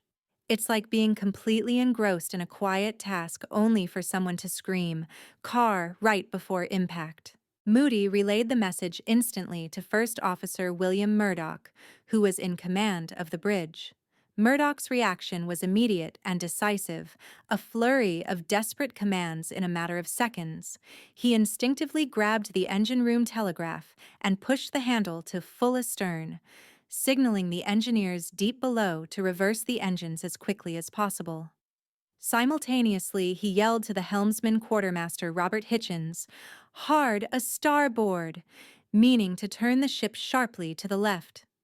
His intention was clear: avoid the collision at all costs, or at least minimize the impact. A quirky fact, hard a starboard, meant turning the rudder to the right, which would turn the ship's bow to the left. The nautical terms can be quite confusing, even for experienced sailors in a crisis. The immense ship, however, responded slowly to the helm. She was traveling at approximately 22 knots, her colossal mass possessing enormous momentum. It takes time for a ship of that size to alter course, even with powerful engines reversing and the rudder hard over. For what must have felt like an eternity but was in reality only about 37 seconds, the Titanic continued to bear down on the silent, unmoving mountain of ice. You shuffled along, perhaps feeling a slight vibration, a subtle shift in the ship's motion, but nothing to alarm you. From the crow's nest, Fleet and Lee watched in horror as the iceberg loomed larger, growing from a shadowy form to a towering, jagged monolith of ice. It seemed inevitable. On the bridge, Murdoch, Lightoller, and Moody braced themselves, hoping their desperate actions would be enough. The bow of the Titanic began to swing to port, just barely, tantalizingly close to clearing the obstacle. But it was not enough. Historians still debate whether Murdoch's order to turn and reverse was the best course of action.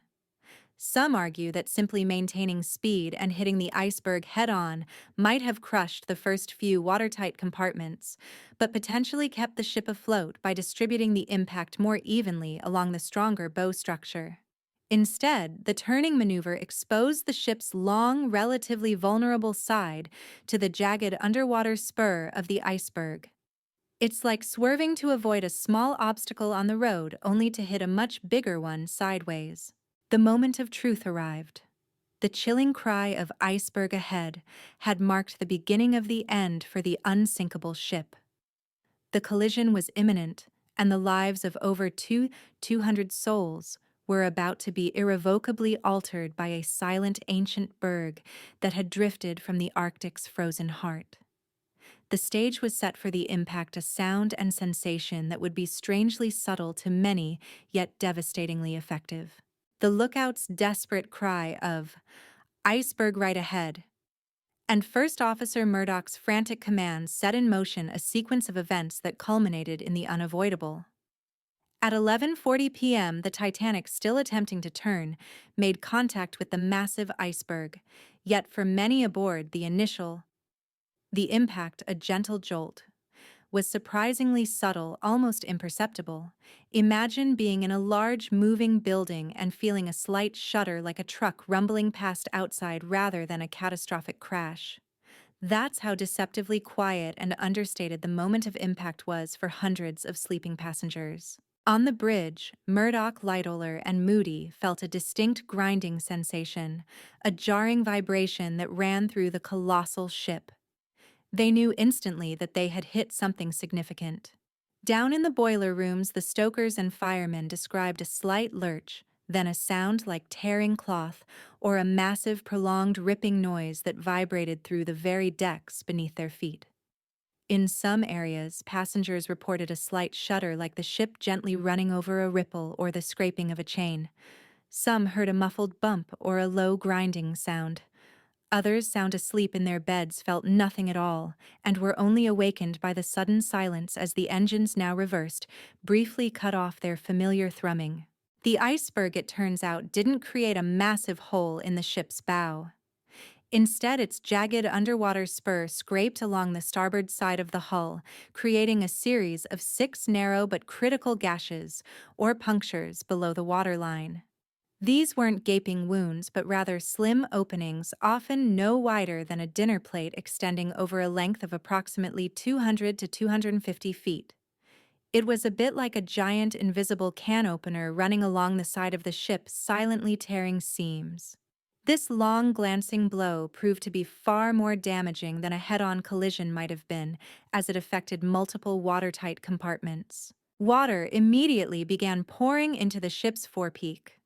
The very front compartment followed rapidly by boiler room number 6, boiler room number 5, the 2 cargo holds, and the mail room. The force of the water entering these compartments was immense, a chilling testament to the size of the breaches. Some crew members in the lower decks felt the icy rush of water around their ankles within minutes. A quirky fact, due to the specific way the iceberg scraped the damage, was actually a series of small individual openings, not one continuous gash as often depicted in films. This made them harder to detect immediately from the outside. Above decks, the lack of a violent impact was confusing. Some first-class passengers who felt the jolt assumed the ship had merely thrown a propeller blade, or perhaps scraped against a minor obstruction. Many went back to sleep or continued their conversations, blissfully unaware of the silent, relentless invasion of water beneath them. Even when officers began to walk the decks investigating the source of the shudder, their initial reports were often understated, reflecting the calm nature of the incident's surface manifestations. Historians still debate the extent to which this subtle initial impact contributed to the delay in comprehension of the ship's true peril, leading to a slower and less urgent response in the critical early minutes. It's like feeling a slight tremor in your house but thinking it's just the washing machine, when in reality, the foundation is cracking. Within minutes, however, the subtle reality of the situation began to unfold. Though the impact itself was gentle to many, the consequences were anything but. The unsinkable ship had been fatally wounded, her watertight compartments, her supposed insurance policy compromised beyond what her designers had envisioned. The initial gentle shudder was the death knell of the Titanic setting in motion, a chain of events that would rapidly escalate from a minor incident to an unprecedented maritime tragedy. The ship was no longer merely sailing, she was taking on water, and the clock had irrevocably started ticking. In the immediate aftermath of the deceptively gentle impact, a frantic flurry of activity began deep within the Titanic as officers and engineers scrambled to ascertain the damage. This was the period of early assessments optimism fades, where the initial belief in the ship's invincibility slowly agonizingly gave way to the horrifying realization of her true peril. Imagine a doctor confidently telling you it's just a mild cough, only for the x-rays to reveal something far, far worse. First Officer Murdoch immediately ordered the watertight doors to be closed, a procedure that in theory should have contained any flooding. This action was promptly carried out from the bridge, and observers noted the doors sliding silently shut, creating sealed compartments.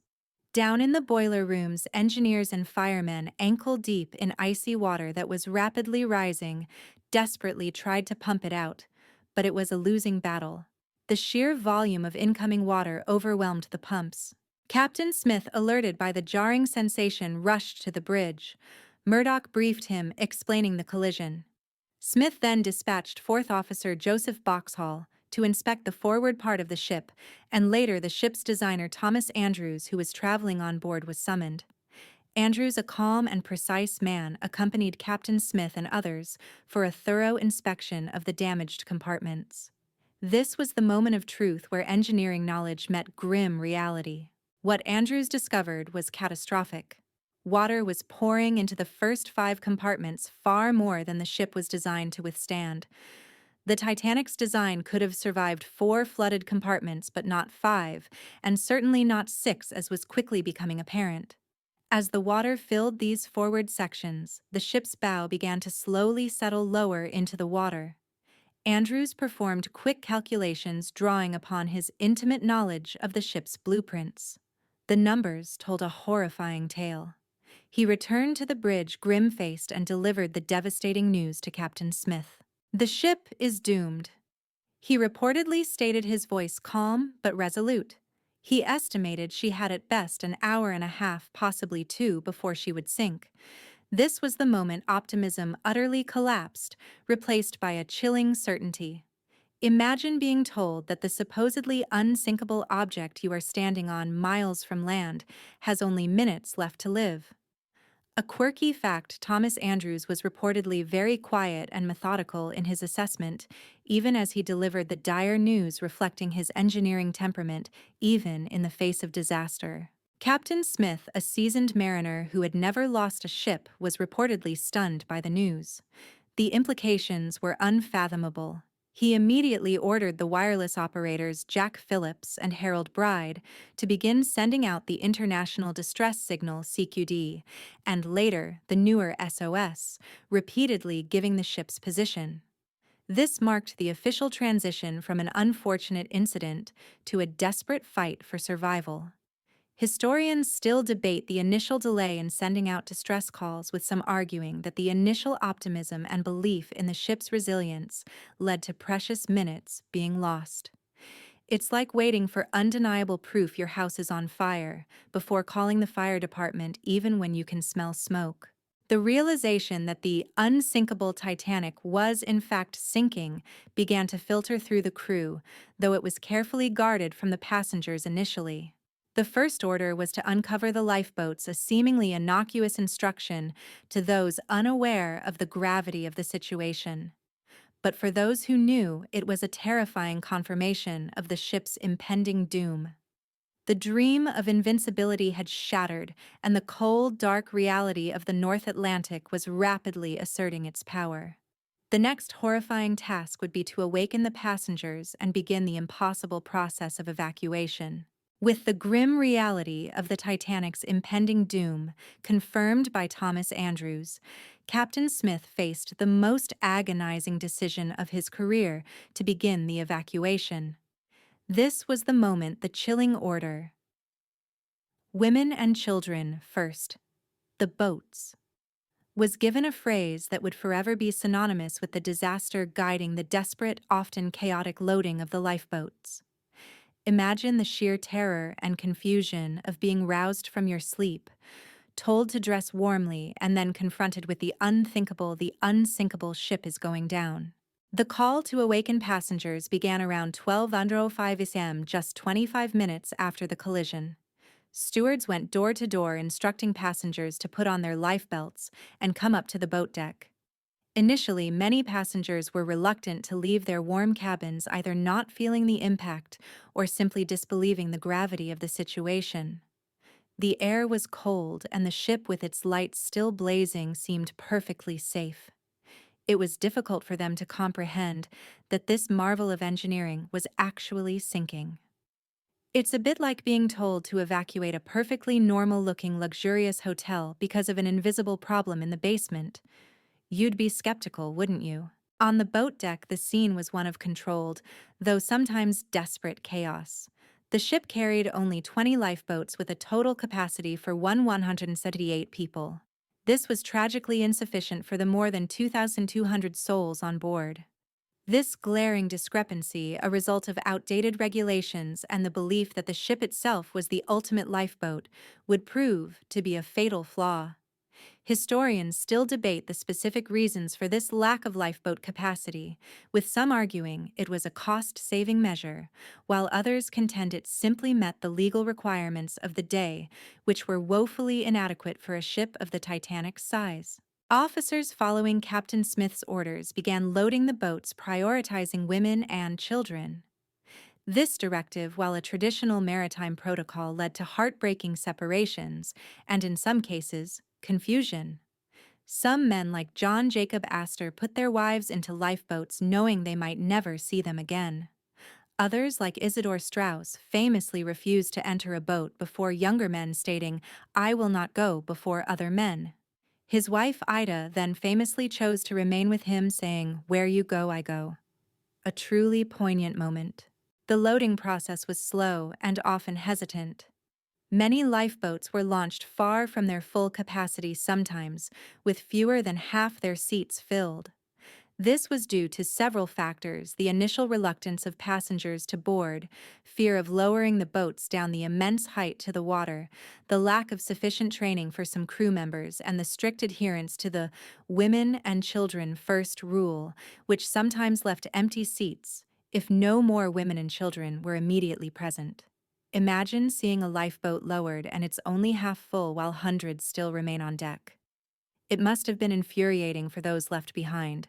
As the bow of the ship dipped lower and the list to port became more pronounced, a greater sense of urgency permeated the deck.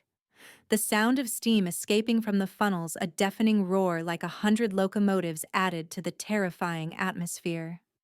You shuffled along, pushed by the rising panic, seeking a space on a lifeboat, your breath ragged in the cold air. The once serene atmosphere of the opulent ship had been replaced by the stark reality of impending disaster played out under a sky of indifferent stars. The unsinkable had become the undeniable. Amidst the growing panic, the desperate scramble for lifeboats, and the chilling roar of escaping steam, a truly remarkable and utterly heartbreaking act of bravery and dedication unfolded on the boat deck. Band plays on a tragic score. The 8 musicians of the Titanic's orchestra, led by Wallace Hartley, continued to play, offering a final haunting melody against the backdrop of an unfolding nightmare. Imagine the surreal scene: people fighting for their lives, and in the midst of it all, a small ensemble playing hymns and popular tunes, a poignant attempt to maintain calm and dignity in the face of absolute chaos. The band was initially split into 2 groups, a quintet led by Hartley, and a trio playing in different parts of the ship. However, as the situation grew dire, they reportedly gathered together in the first-class lounge and later on the boat deck, near the entrance to the grand staircase. Their decision to play was not an order, but a spontaneous act of courage and professionalism. They understood the power of music to soothe, to distract, and to provide a measure of comfort in unbearable circumstances. You could almost hear their somber yet resolute notes carrying across the increasingly frantic deck. Their repertoire reportedly shifted from lively tunes to more solemn hymns as the ship's fate became undeniable. Accounts from survivors vary, but many recall hearing "Nearer, My God, to Thee" as the ship's final heartbreaking anthem. Whether this was the absolute last tune or not, it has become etched into the legend of the Titanic, a symbol of unwavering courage in the face of death. A quirky fact: Wallace Hartley, the bandmaster, had a strong personal connection to the hymn "Nearer, My God, to Thee," and had often told friends that if he were ever on a sinking ship, that's the tune he would play. Talk about a premonition. Right. The musician's presence served a vital, if impossible, purpose. In a scene of escalating fear, their music offered a semblance of order and peace. It was a defiant act of normalcy against the encroaching chaos, a final beautiful gesture amidst the horror. For those scrambling to find places in lifeboats or simply resigned to their fate, the music provided a strange comfort, a focusing point in a world spinning out of control. Historians still debate the precise sequence of events surrounding the band's final moments, and the exact tunes they played as accounts from traumatized survivors sometimes differed. However, the core narrative of their bravery remains unchallenged. As the ship listed further and the final lifeboats were lowered, the musicians continued to play, even as the deck began to tilt severely beneath their feet. Their instruments, once instruments of joy and entertainment, became tools of solace and farewell. They played on knowing that their own chances of survival were diminishing with every passing minute, their commitment to their art, and their role as comforters unwavering. It's like watching a group of performers give their absolute best, most moving performance, knowing it's their last bow. Every single member of the Titanic's orchestra perished in the sinking. They chose to stay to play to offer comfort until the very end. Their selfless act became one of the most enduring and poignant legacies of the disaster, a testament to the human spirit's capacity for courage and dignity in the face of unimaginable terror. The tragic score they played that night echoed across the icy waters, a final sorrowful lament for the lives being lost forever, intertwining their music with the Titanic's final dramatic moments. As the final heartbreaking notes of the band faded into the roar of escaping steam and the chilling screams from the water, the Titanic entered her cataclysmic final phase. The final plunge, an unforgettable sight. For those still on board and for those in the lifeboats watching from a distance, the ship's death throes were a terrifying, majestic, and utterly surreal spectacle. Imagine seeing something the size of a mountain disappear beneath the waves, not slowly and gracefully, but with a dramatic, violent rupture. By approximately 2:10 a.m., just over 2.5 hours after the collision, the Titanic's bow was deeply submerged, and her stern rose sharply out of the water, exposing her massive propellers. The forward compartments were completely flooded, pulling the ship down by the head. The increasing angle put enormous stress on the ship's structure, a strain it was never designed to withstand. Internal bulkheads built to contain water horizontally now faced immense pressure from the rising water as the ship tilted vertically. Witnesses reported hearing a series of thunderous roars and groans, sounds of twisting metal and rending steel, as the ship's hull reached its breaking point. It was the sound of a truly colossal structure literally tearing itself apart. Then around 2:18 a.m., a deafening crack reverberated across the ocean as the Titanic broke in two between the second and third funnels. The ship's immense length combined with the uneven distribution of weight caused this catastrophic structural failure. You could almost feel the vibrations from miles away, a final horrifying tremor. The bow section, still containing a significant portion of the ship's forward structure, plunged rapidly beneath the waves, taking with it the iconic grand staircase and thousands of trapped souls. The stern section, relieved of the weight of the bow, settled back momentarily, almost to an even keel before beginning its own final rapid descent. As the stern rose vertically, standing almost perpendicular to the water, hundreds of people still clung desperately to her decks, their figures silhouetted against the night sky before sliding or falling into the icy abyss.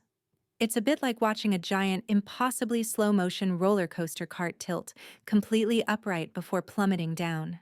The stern, now waterlogged and unstable, rapidly filled with water, creating immense suction. With a final agonizing gasp of air, it disappeared beneath the surface at approximately 2:20 a.m. The entire sinking from the moment of impact to the final disappearance of the stern had taken just under 2 hours and 40 minutes. A quirky fact: for decades after the sinking, it was debated whether the Titanic broke in two or sank intact. The discovery of the wreck in 1985 definitively proved the ship had indeed split, confirming survivor accounts. Historians still debate the precise sequence of the breakup, and the forces involved, endlessly analyzing every detail from survivor testimonies to underwater wreckage analysis. After the ship disappeared, an eerie silence descended upon the North Atlantic, broken only by the distant cries of those in the water, a chilling testament to the scale of the human tragedy. The once vibrant, glittering ship was gone, swallowed by the ocean, leaving behind a vast debris field and thousands of souls struggling for survival in the freezing waters. The unforgettable sight of her final plunge would haunt the memories of those who witnessed it, a permanent scar on the landscape of human ambition and vulnerability. The silence that followed the Titanic's final plunge was perhaps even more horrifying than the roar and chaos that preceded it. The ship was gone, but thousands of people were now plunged into the frigid depths of the North Atlantic. This was the harrowing reality of high survival and the freezing sea. A desperate struggle against unimaginable cold, dark, and despair. Imagine being thrown into a giant ice bath in the middle of the night, miles from shore, with no immediate hope of rescue. That was the grim reality for nearly 1,500 souls. The water temperature was a mere 28 degrees Fahrenheit, 2 degrees Celsius, well below freezing. At this temperature, hypothermia sets in rapidly. Experts estimate that most people immersed in water this cold would lose consciousness within 15–30 minutes and succumb within an hour or two at most. The cries that initially filled the air, a cacophony of pleas and screams, slowly, agonizingly began to diminish as hypothermia claimed its victims. It's a chilling reminder of how quickly the human body succumbs to extreme cold. In the lifeboats, a different kind of horror unfolded. Many of the boats, particularly those launched early, were nowhere near full capacity. Yet their occupants watched in stunned silence as the ship went down, and the cries of the drowning echoed across the water.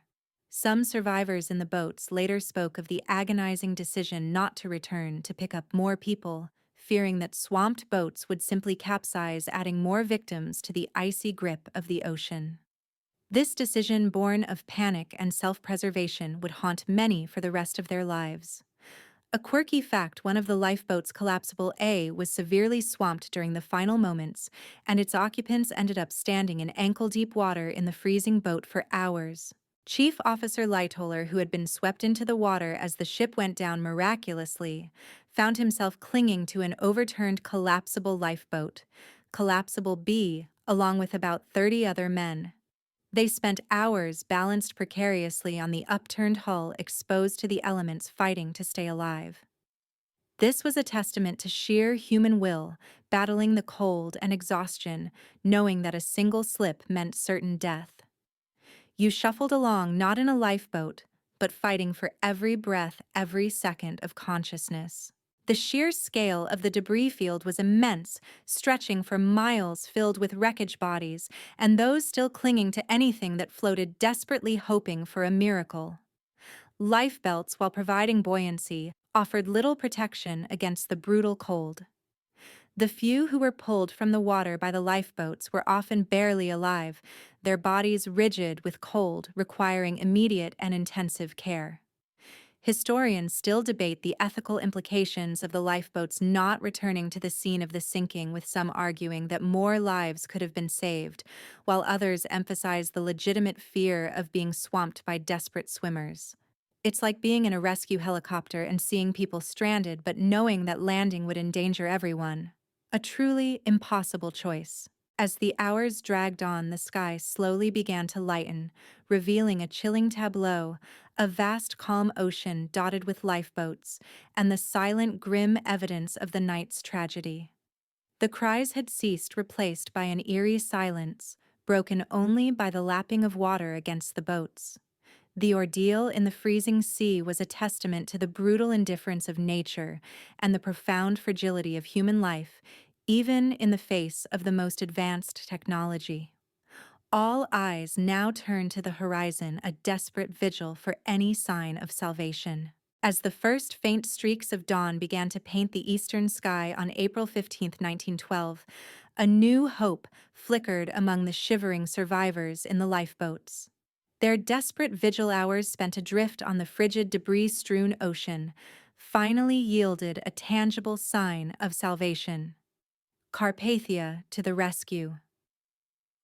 It was a sight that brought tears of overwhelming relief, a distant flicker that grew into the unmistakable outline of a ship steadily approaching the scene of unimaginable tragedy.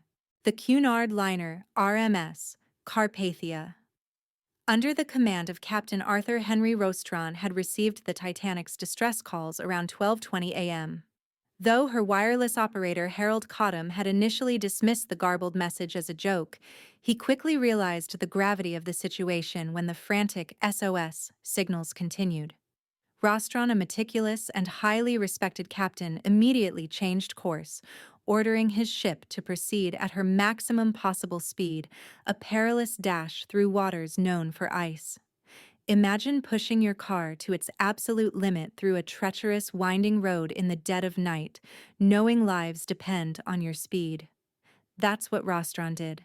For 4 agonizing hours, the Carpathia steamed towards the Titanic's last known position, pushing her engines beyond their normal limits. Captain Rostron took extraordinary precautions, doubling lookouts, posting men at the engine room telegraphs, and even turning off heating to redirect steam to the engines, ensuring every ounce of power was used for speed.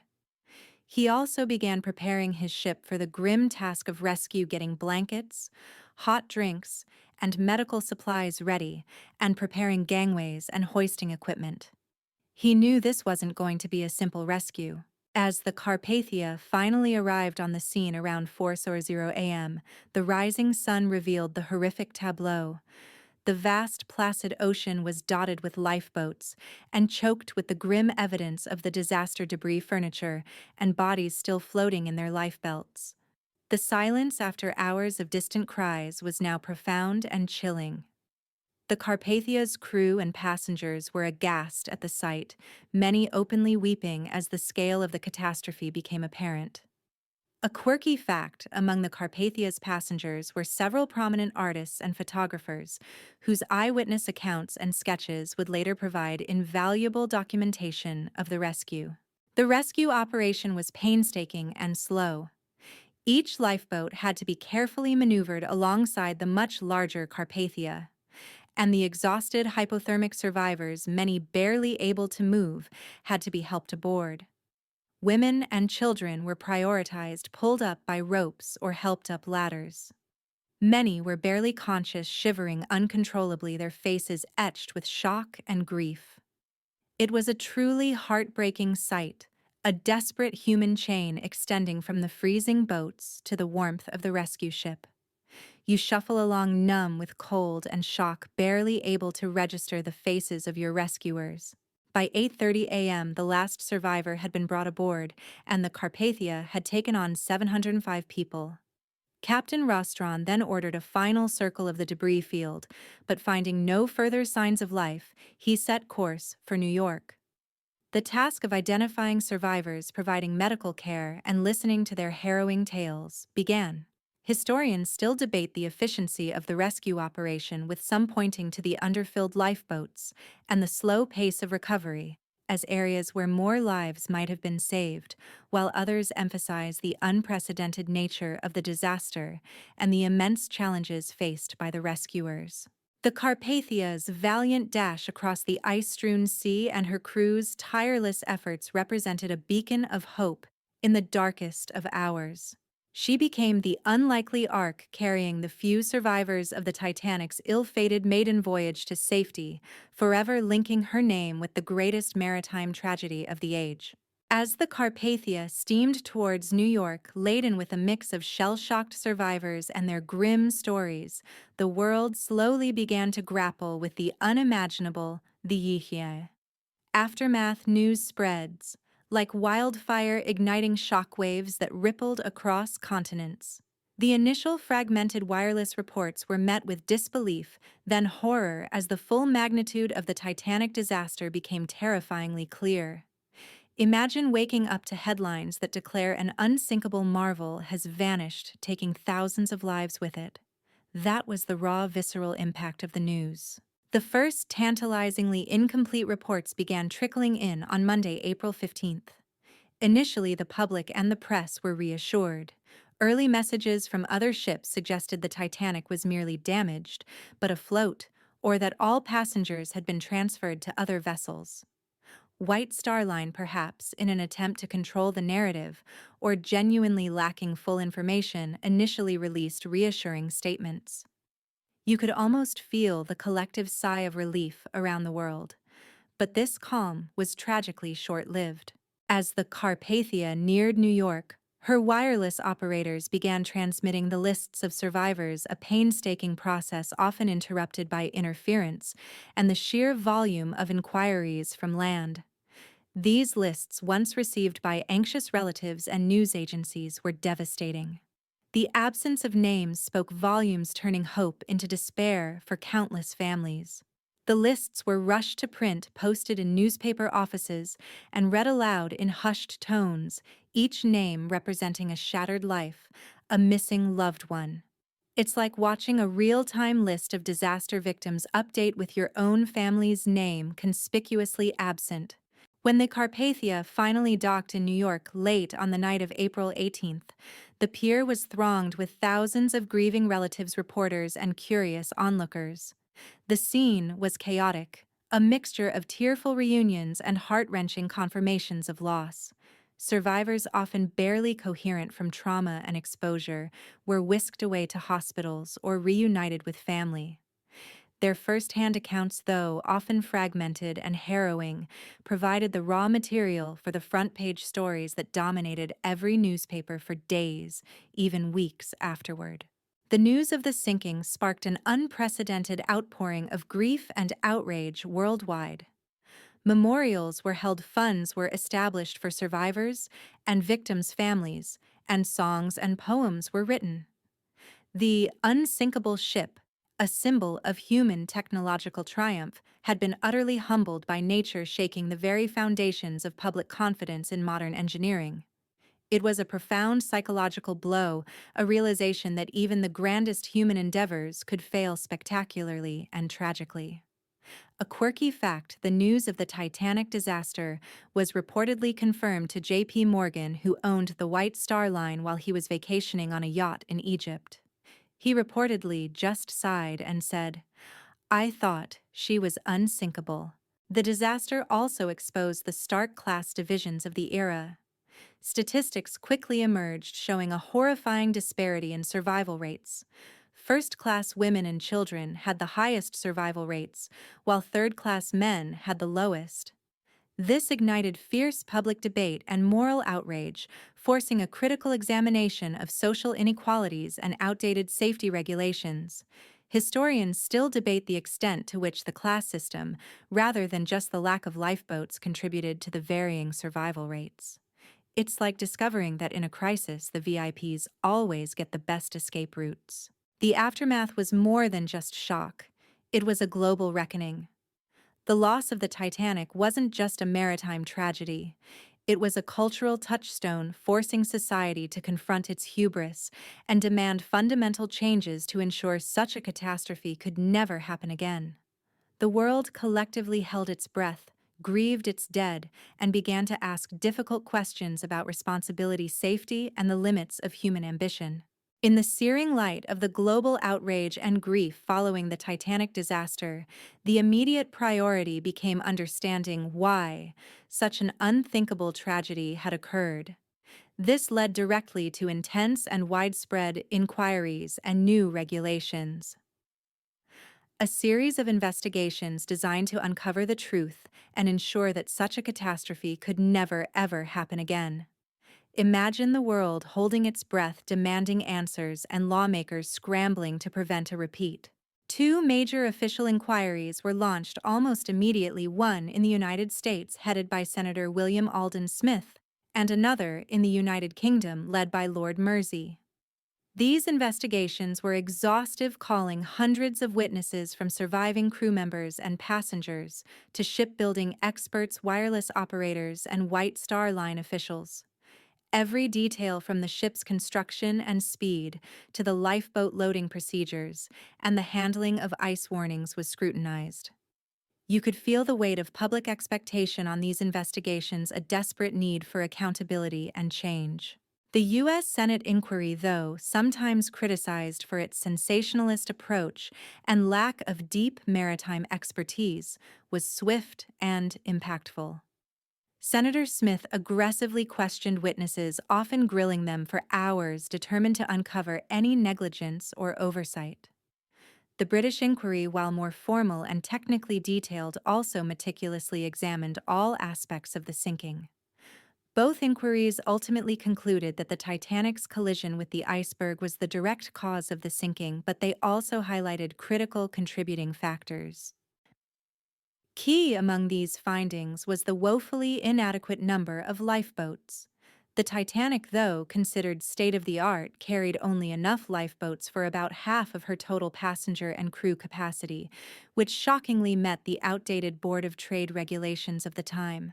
This shocking revelation sparked immense public outcry. The inquiries also scrutinized the speed at which the ship was traveling through a known ice field and the ineffective communication of ice warnings. The lack of proper lifeboat drills and the often chaotic loading procedures also came under heavy criticism. A quirky fact: during one of the inquiries, it was revealed that Captain Smith had reportedly dismissed some ice warnings, confident in his ship's capabilities, leading to renewed debate about human hubris in the face of nature. The recommendations that emerged from these inquiries fundamentally reshaped maritime safety. Perhaps the most significant was the insistence on sufficient lifeboat capacity for everyone on board. Every passenger vessel a direct response to the Titanic's tragic shortage. This meant that ships would now have to carry enough lifeboats for all souls, regardless of the vessel's size or unsinkable claims. Other crucial changes included the establishment of the International Ice Patrol, formed in 1914, which continues to this day. Its mission to monitor iceberg movements in the North Atlantic and broadcast warnings to ships, preventing future collisions. This was a direct result of the lack of effective ice warning communication to the Titanic. Regulations also tightened around 24-hour wireless watch on all passenger ships, ensuring that distress signals would always be received no matter the time of day. This was a critical lesson learned from the Californians' proximity but unawareness during the disaster. Historians still debate the extent to which these new regulations truly made ships safer, or simply address the most glaring deficiencies of the Titanic era. It's like putting a bigger lock on the stable door after the horse has bolted, but at least the door is more secure for the next horse. The Titanic disaster, therefore, was not merely a tragedy. It was a profound turning point. It forced the shipping industry and international regulatory bodies to confront their complacency and fundamentally overhaul safety standards. From the depths of the icy North Atlantic emerged lessons etched in human lives, ensuring that future voyages would be safer even if the illusion of absolute invincibility had been forever shattered. The focus shifted from luxury and speed alone to the absolute paramountcy of human life. Decades after her tragic sinking, the Titanic remained a ghost, a legend whispered on the wind, her resting place, a profound mystery in the deep, dark Atlantic. But in 1985, that changed forever with the O rediscovery and legacy.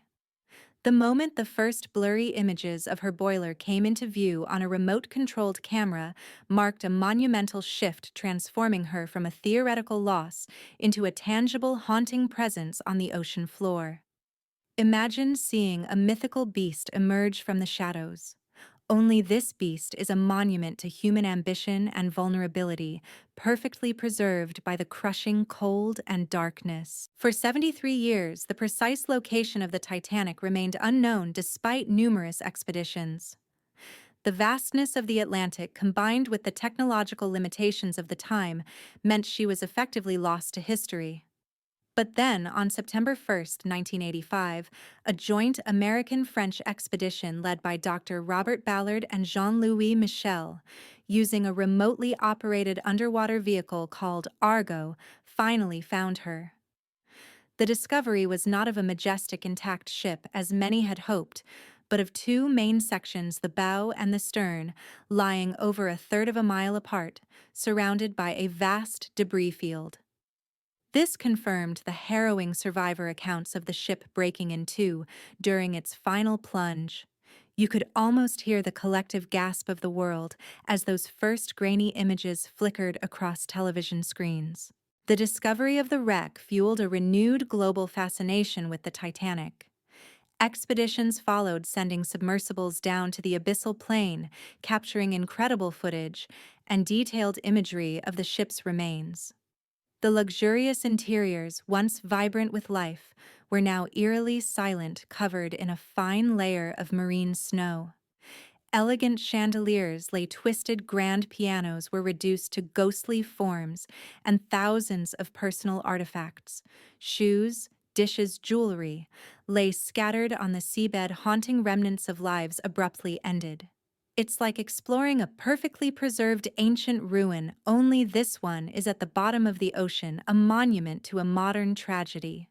A quirky fact: some of the champagne bottles found near the wreck were still sealed, their contents perfectly preserved by the cold, dark, and immense pressure of the deep sea. Pop, that if you dare. The legacy of the Titanic is multifaceted. It stands as a powerful symbol of human hubris and the dangers of unchecked technological confidence. The phrase unsinkable, once a boast, became a chilling epitaph, a reminder that even the grandest creations of mankind are subject to the forces of nature. The disaster forever changed maritime safety regulations, leading directly to international conventions that mandated sufficient lifeboats for all on board, 24-hour wireless watches, and the establishment of the International Ice Patrol. These changes, born from profound loss, have undoubtedly saved countless lives on subsequent voyages. Historians still debate the ethics of exploring the wreck, with some arguing it should be treated as a sacred gravesite and left undisturbed, while others contend that exploration is vital for historical understanding and scientific research. The story of the Titanic has permeated popular culture, inspiring countless books, documentaries, and most famously James Cameron's epic 1997 film. These narratives ensure that the human stories of courage, sacrifice, class struggle, and enduring love continue to resonate with new generations. The disaster is not just a historical event, it's a cautionary tale, a powerful human drama that continues to captivate and educate. You shuffle along thinking about the stories, the people, the choices made in those final hours. Today, the wreck of the Titanic lies deteriorating slowly, succumbing to deep-sea currents and iron-eating bacteria. Yet her legend remains as strong as ever, a haunting reminder from the deep of a night when human ambition met its match, and the world learned a bitter, unforgettable lesson about the true meaning of invincibility. Her legacy is etched not just in steel on the ocean floor, but in the indelible mark she left on maritime history and the collective human consciousness. The lights flicker then gently dim, much like the final fading glow of the Titanic's last lamps before she slipped beneath the waves. Imagine a whisper carried on the soft hum of the night, a quiet reassurance that even in the darkest moments, humanity finds a way to learn to adapt to remember. The grand ship, once a symbol of unbridled progress, now rests in eternal silence, her story a poignant lullaby of ambition, tragedy, and the enduring power of the sea. Close your eyes, let the soft hum of the fan lull you into a gentle slumber, and know that even in history's deepest shadows, lessons are learned, and hope, like the morning light, always finds a way to return. Good night.